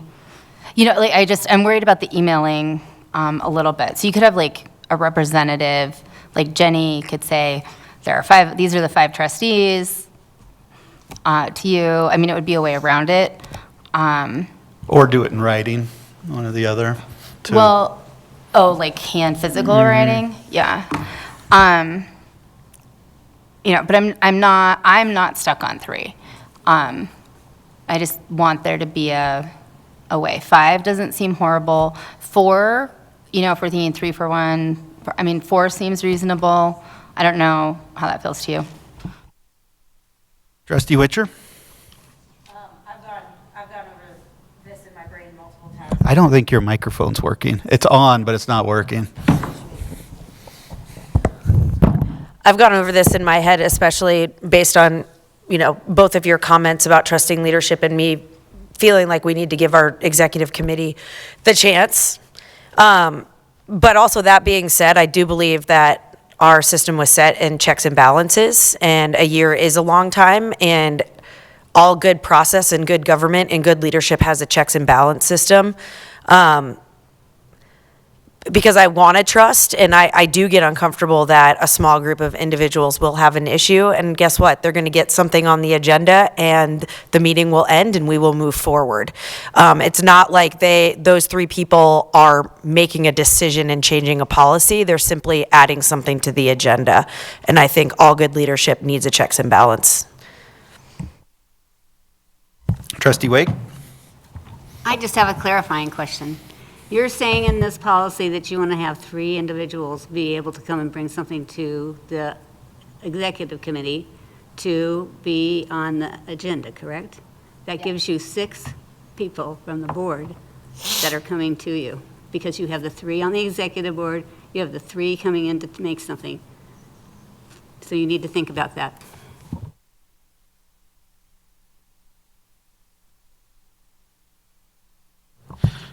Trustee Meservey?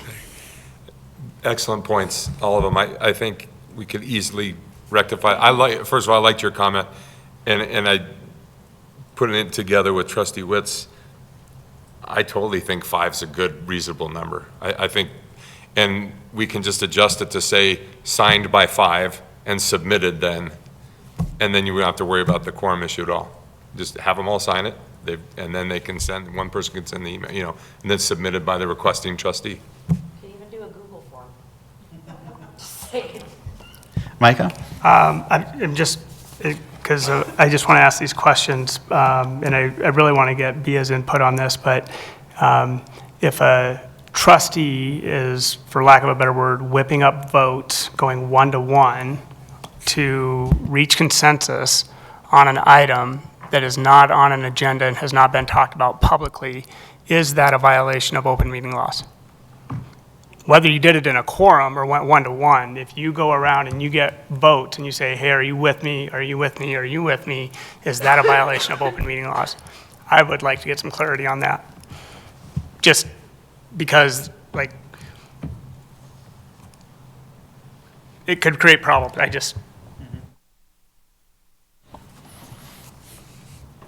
Trustee Witt? Micah, I definitely hear you on that, and I am curious what Bia's thoughts are. I know that, trustees talk individually all the time and frequently about the same things. So if that's really a problem, we probably have other issues to address.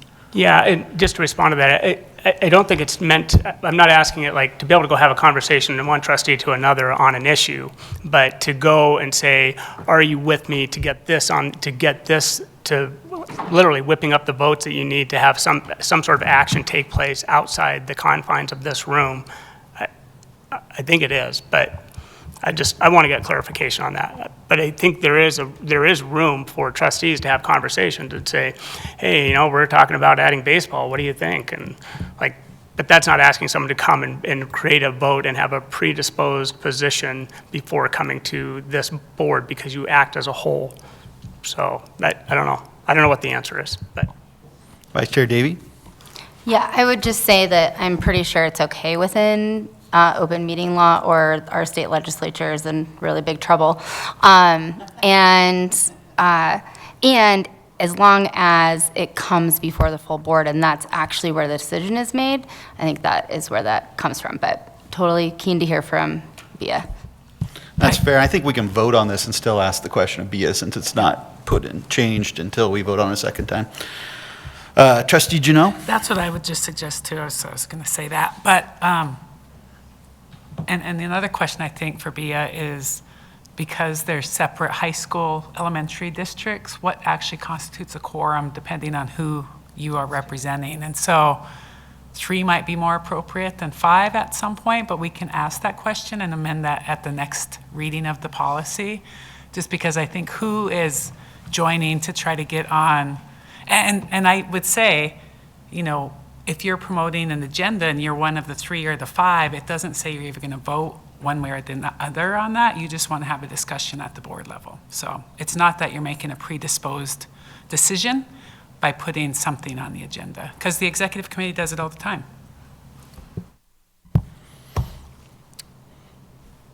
Other comments? All right, are we ready to vote? Oh, I was just going to call the question. all right. So can you read it one more time for us, just so we're all clear? Yes. And then I would just graciously ask that if I miss something, and Tracy's like, you said it this way before, that we're pretty good here. Okay. The agenda for any regular board meeting shall be prepared by the board executive committee in consultation with the superintendent. Items submitted by board members may be placed on the agenda by asking any member of the executive committee and superintendent in writing. A member of the executive committee will notify the trustee within 30 days of which agenda within the next 6 regular board meetings it has been placed, or if it has been declined.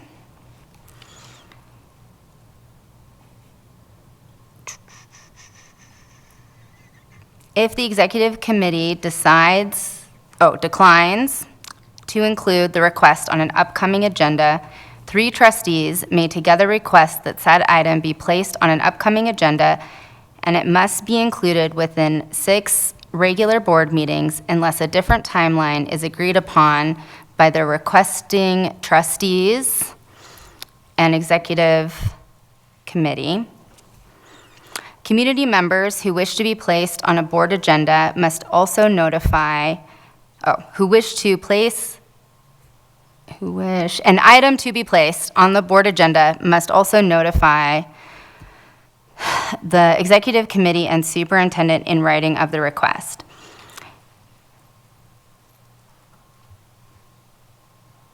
It will be placed on the agenda at the discretion of the executive committee. And then stays the same until paragraph 2, which will now start with community member. Excellent. So, yes, Tracy.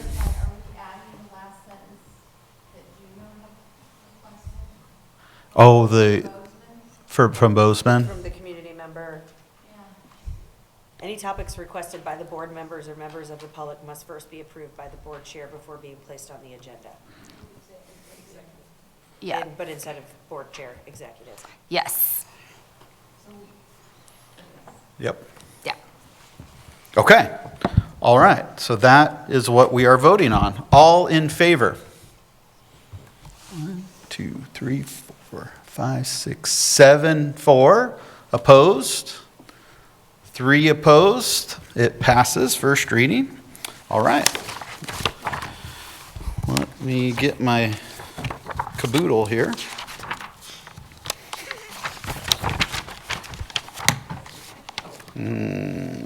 Old business. Okay, we are on to new business. And we are 10A. Topic is transportation update from Burley. It's good to see you, Burley. It's good to see you. Thank you. I want to first introduce Annie Doolin, who is our routing coordinator. She does all of our routing and supervises our bus drivers and performs a lot of magic. Terry Phelan, who is the transportation supervisor, is not here tonight, but I can 100% guarantee you we have the best transportation minds and leadership, not me, Terry and Annie in the state, guaranteed. I mean, they are absolutely wonderful, and they make my job much easier to do. So I want to start off a little bit with a little bit of history, just because I know we have a lot of new faces. We're in year 84 years of contracts with beach transportation. 84 years.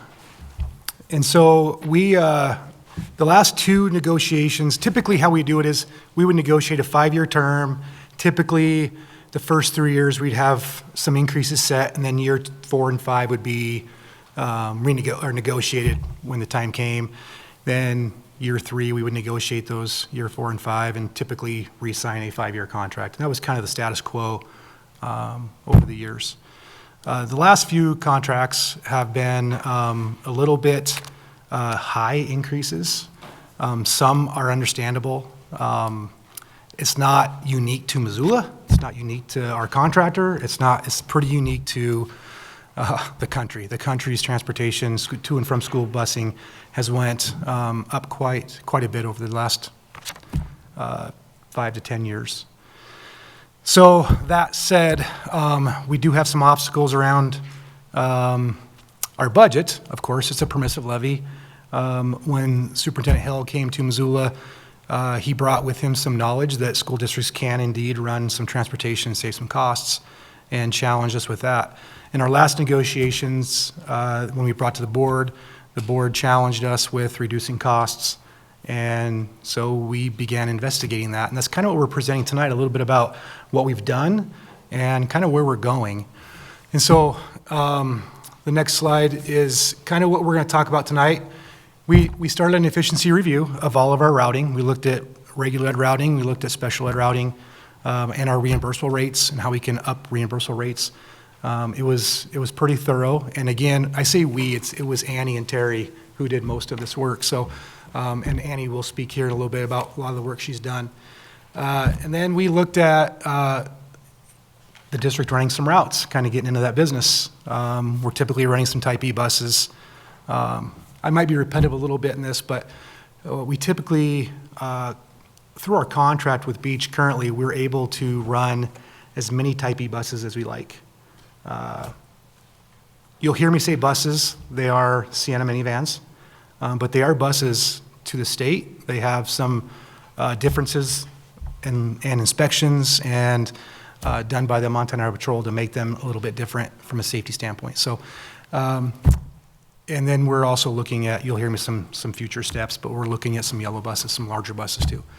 Our contractor typically does not use Type E buses. They're using Type A and C. A are minibuses, C are the 72 passenger buses. So that's what our contractor is currently using.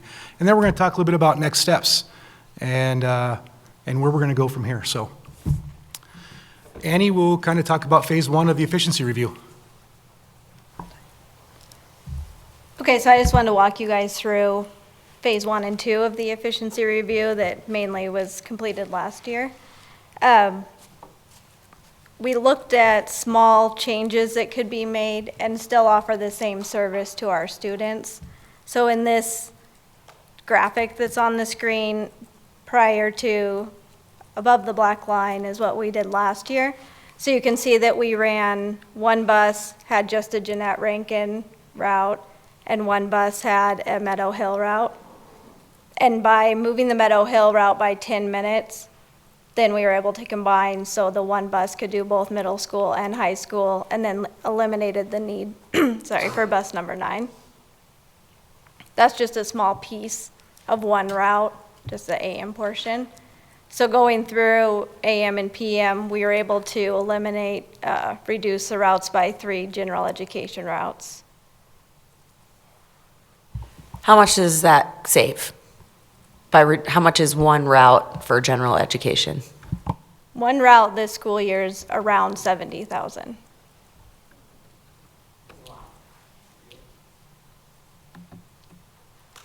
Annie, just tell me when you want me to move on to the next Oh, slide. I'm sorry. We're good.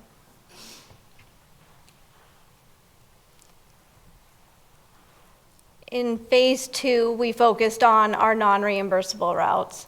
So we had some routes that were operating that weren't eligible for reimbursement from the state and county. So this is an example of the green route that you see was not eligible for reimbursement. The blue route and the purple routes were both eligible for reimbursement.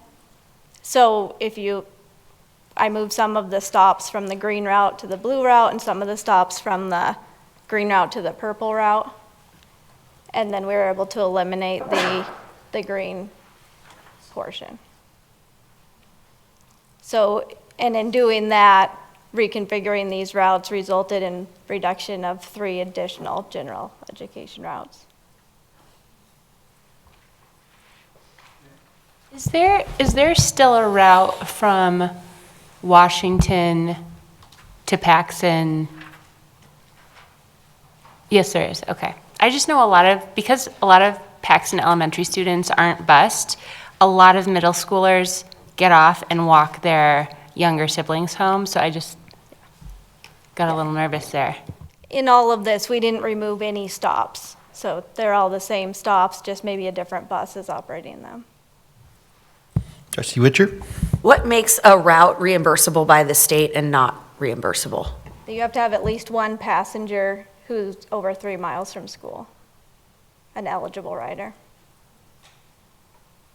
So if you think about our elementary schools, very few of them would have a student who lives outside of 3 miles. So anything that we're busing inside of that, we're not getting any kind of reimbursement for from the state or the county. And this would be in a whole nother level of conversation, but our reimbursements from the state and county are a drop in the bucket compared to our overall budget. Yeah, they're about $250,000 a year, so drop in the bucket.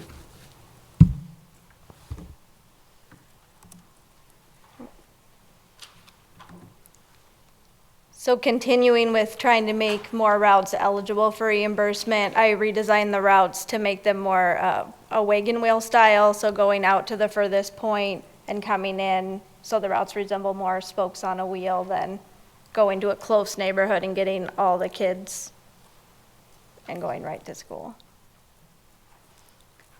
And then in addition, last year there was new legislation that passed. It raised the per mile rate.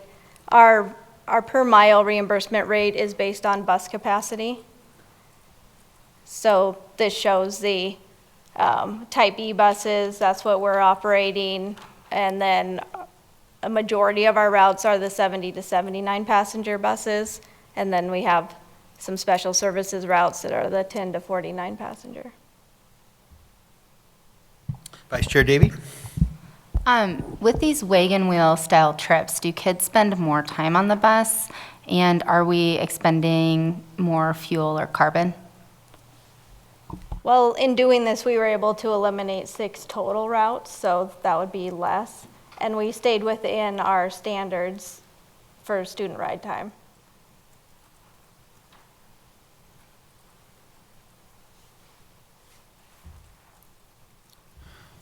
So the last part of this efficiency review, our phase 3, was our general education bus aids.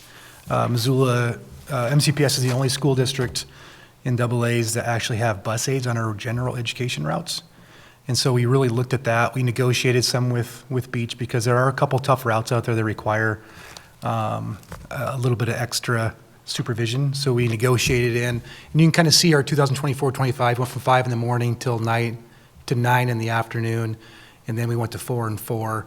And then we let them use them as they see fit. So if they have trouble on a bus, they can move them around, relocate them. We don't pick the routes they go on. But just in that, there was a pretty significant savings. And that'll kind of show us the next slide there. Just the efficiency review and the reduction of 6 general education routes, which goes from 58 to 52, we saw a $355,000 savings. Now that doesn't add up to the $70,000 a route, because, well, I'll let Annie explain it to you because she had a better idea. She tried to explain it to me and I was kind of lost in it. But it's not exactly 6 routes because you're actually extending routes as well.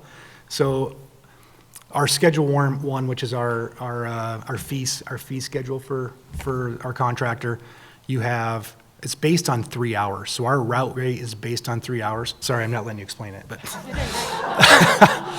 the bus route rate is based on 3 hours. Anything over that 3 hours is an added time, and I believe it's $60 an hour.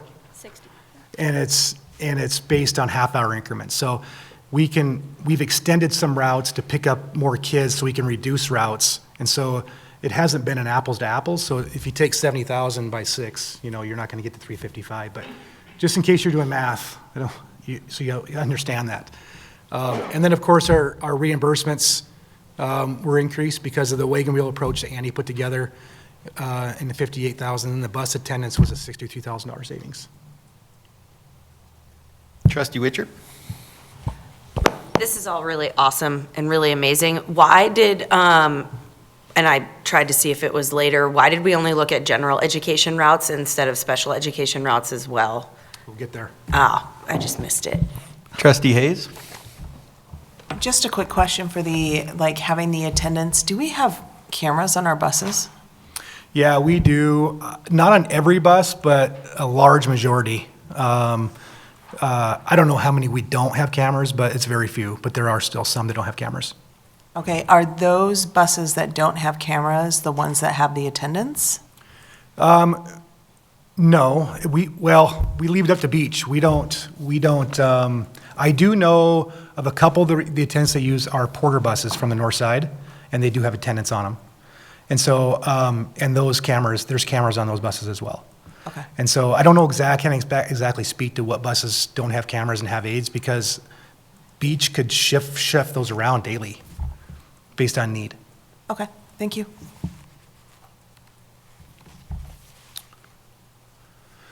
So here's kind of where we get into the special needs and the type E buses. So the special needs investigation kind of came through type E and not special needs, sorry, special services, because special services includes leveling, fit folks, and of course our IEPs and our 504s. So the special service routes were kind of looked at, and that was a perfect fit for our type E buses. Just a little bit about type E buses that you should know. We put the statute in there, and then and they are eligible for reimbursements, which we showed a little bit before in that graph. And then they are high safety standards. There's only a few vehicles that are approved by Montana to utilize as type E buses.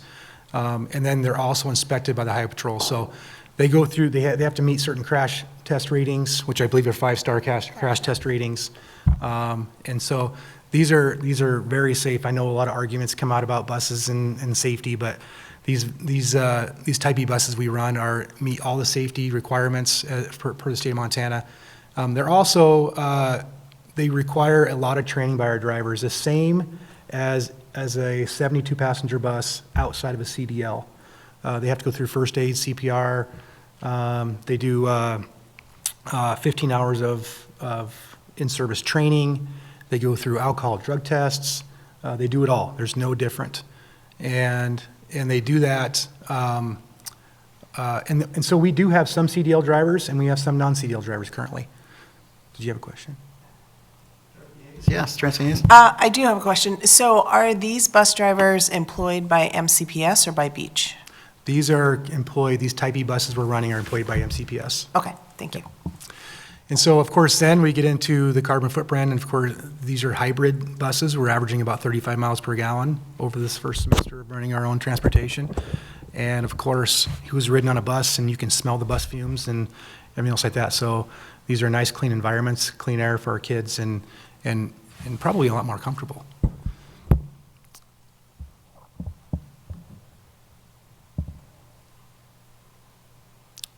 So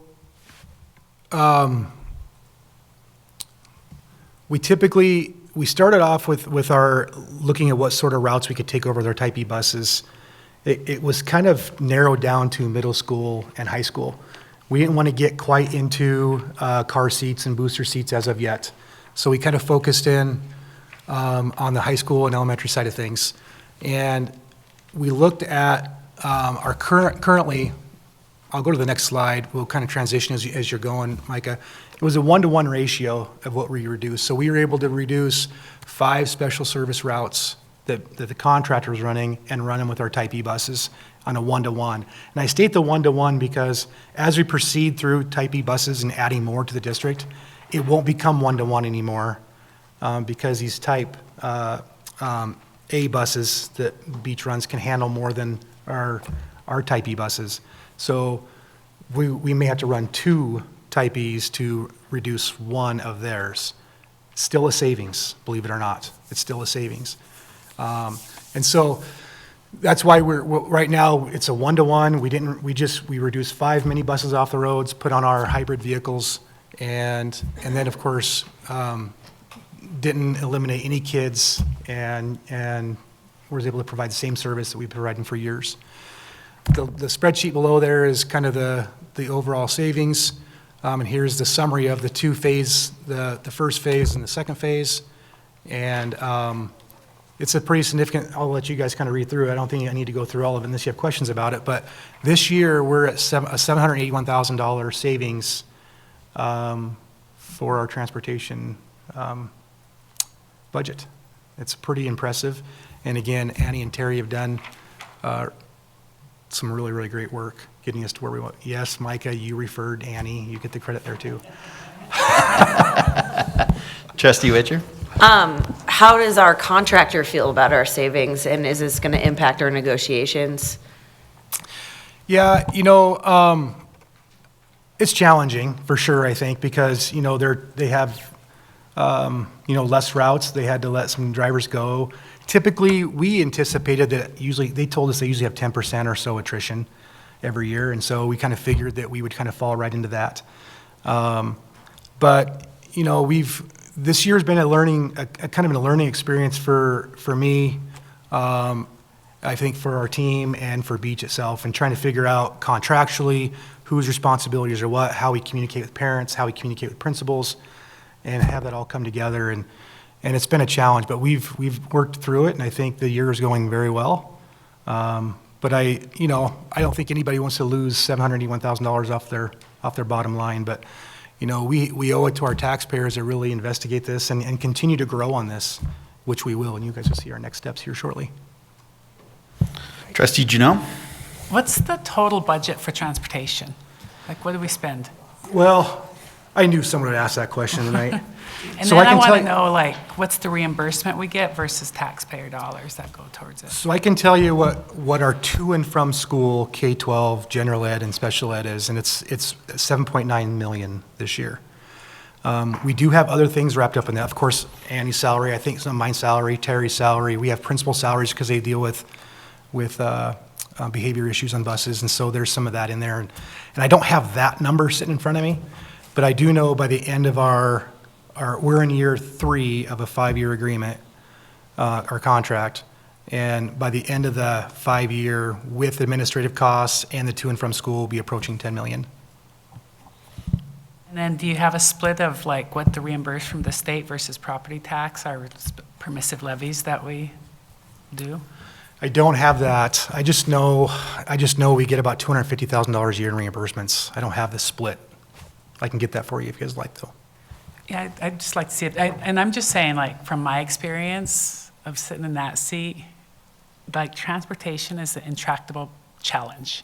Like, there is no fix to it. And so the fact that you guys were able to, like, pull this together and even carve out a little bit of savings is huge. And I just give you kudos for that work, because I get how hard it is. And so I just really appreciate your leadership in this space.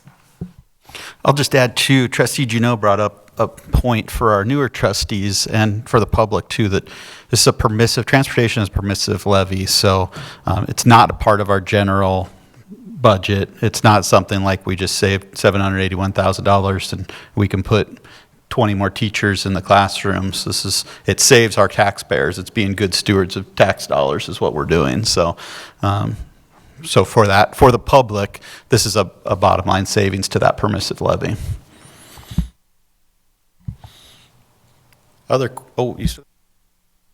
Some next steps. I got some next steps. So Annie, future plans? Hey, you give me a podium, I can talk. So our future plans for routing, we've already identified 4 routes that would be suitable for our Type E buses that we could operate in the 26-27 school year. And we will purchase 5 additional Type E buses. We've already budgeted for those, and we're working on those purchases. We have 2 already and working on 3 more. And then we'll continue the analysis year to year to see where we could make some efficiency improvements. And increased route reimbursement eligibility. We're looking into some upgrades for technology just to see if they would be a good fit for Missoula. student registration process we want to do. So right now, all students are showing as being riders on our buses if they're eligible for a specific bus stop. But we want to find out from parents who actually will be riding.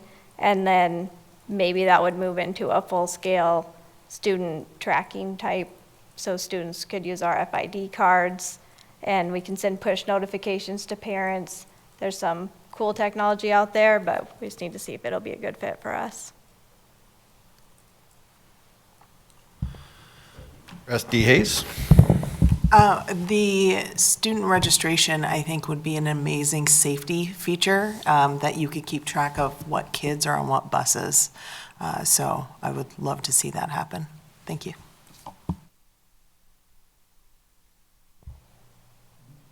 Sorry, Vice Chair Davey? It's okay. I would just like to reiterate, this is incredible work. Thank you for making it happen and for finding this. I hope we communicate it to our taxpayers. And then I just am curious if there still are, I think, federal grants available for like electric bus infrastructure. And so I'm wondering how that kind of plays into this. I know we have to be careful with our contract with Beach, but yeah, I'm just curious about that. Yeah, Terry, I wish he was here to speak to that because Terry's kind of my guru on that. And he's attended, I'll bet you 20 or 30 meetings with different groups that are helping write grants and who are kind of behind the grants. And currently, I should be careful because we may be able to apply for some, but most of the grants out there that we found, you have to give up a bus that's older than 2012. So you basically have to take a bus older than 2012 and actually void it from you have to dispose of it. You can't sell it, you have to dispose of it to qualify for a grant to buy this electric bus. We don't own any buses to do that. So our contractor would have to actually go out and do the grant and actually be the ones doing all that. So it's not to say we're continuing to investigate it.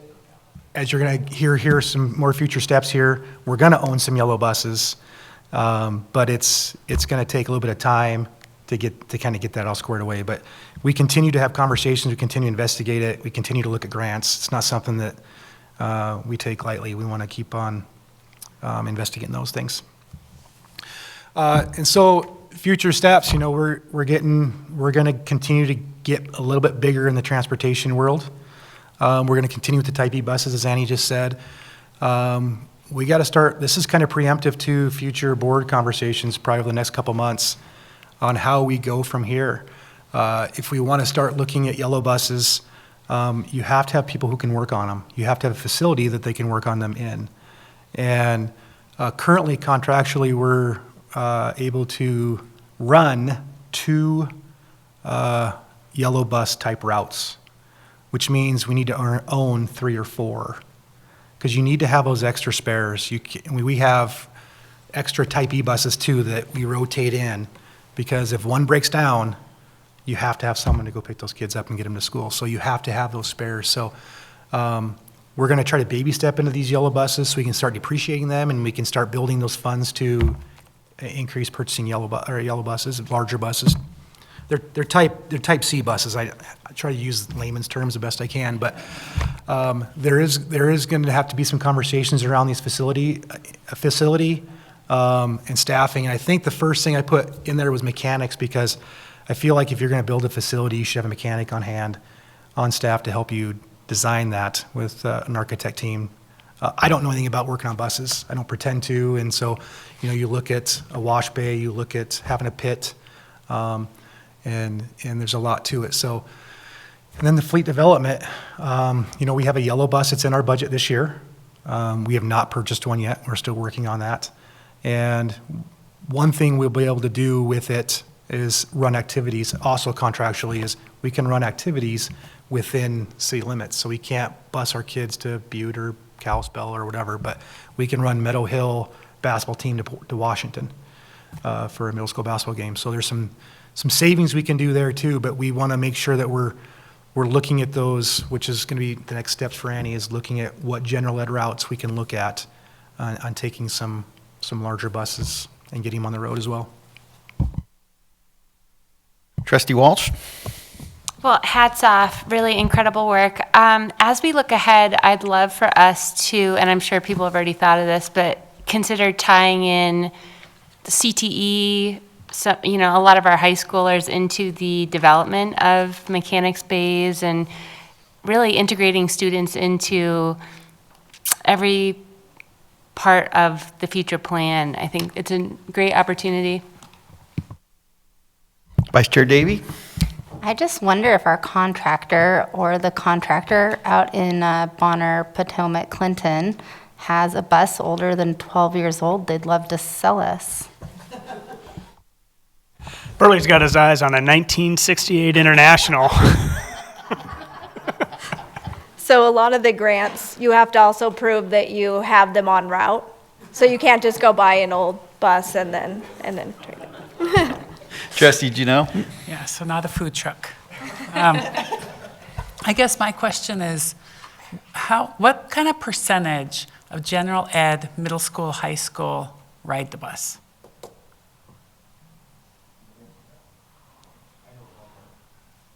So I did look into that because we do head count, so I was able to get those numbers versus potential riders, and it really varied by school.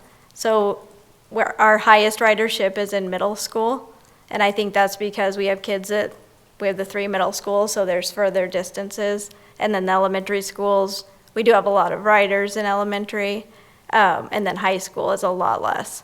So high school would be down to 20%, 15%. Porter, I remember being higher, like 60, 65%. I wonder, like, also, because I see a lot of students waiting on the corner for the city bus, and so is there partnership there with the city as far as ridership for middle school and high school that can be increased? I'm so glad you asked. Actually, Burley and I attended a meeting with Jordan Hess with Mountain Line to talk about some potential things. It gets a little complicated with laws and in particular with Mountain Line where their funding comes from because it's federal and there's some other components to it. So we're looking at it and exploring it. But yeah, I mean, every day I look out and I see kids at Sentinel walk across the street, get on the bus, and head on up the hill. Yeah, and thank you for having those convos because I think it's really important. Like, those are buses that are running all over the city, and so if there's a way to sort of dovetail in, I think decreasing buses, our own bus routes would be also a more significant savings. Yeah. Other questions for Burley or Annie? All right, this is information only, so thank you both for coming, and awesome job, $781,000, that's great, thank you. And that is our final item, so 8:32, and we're adjourned.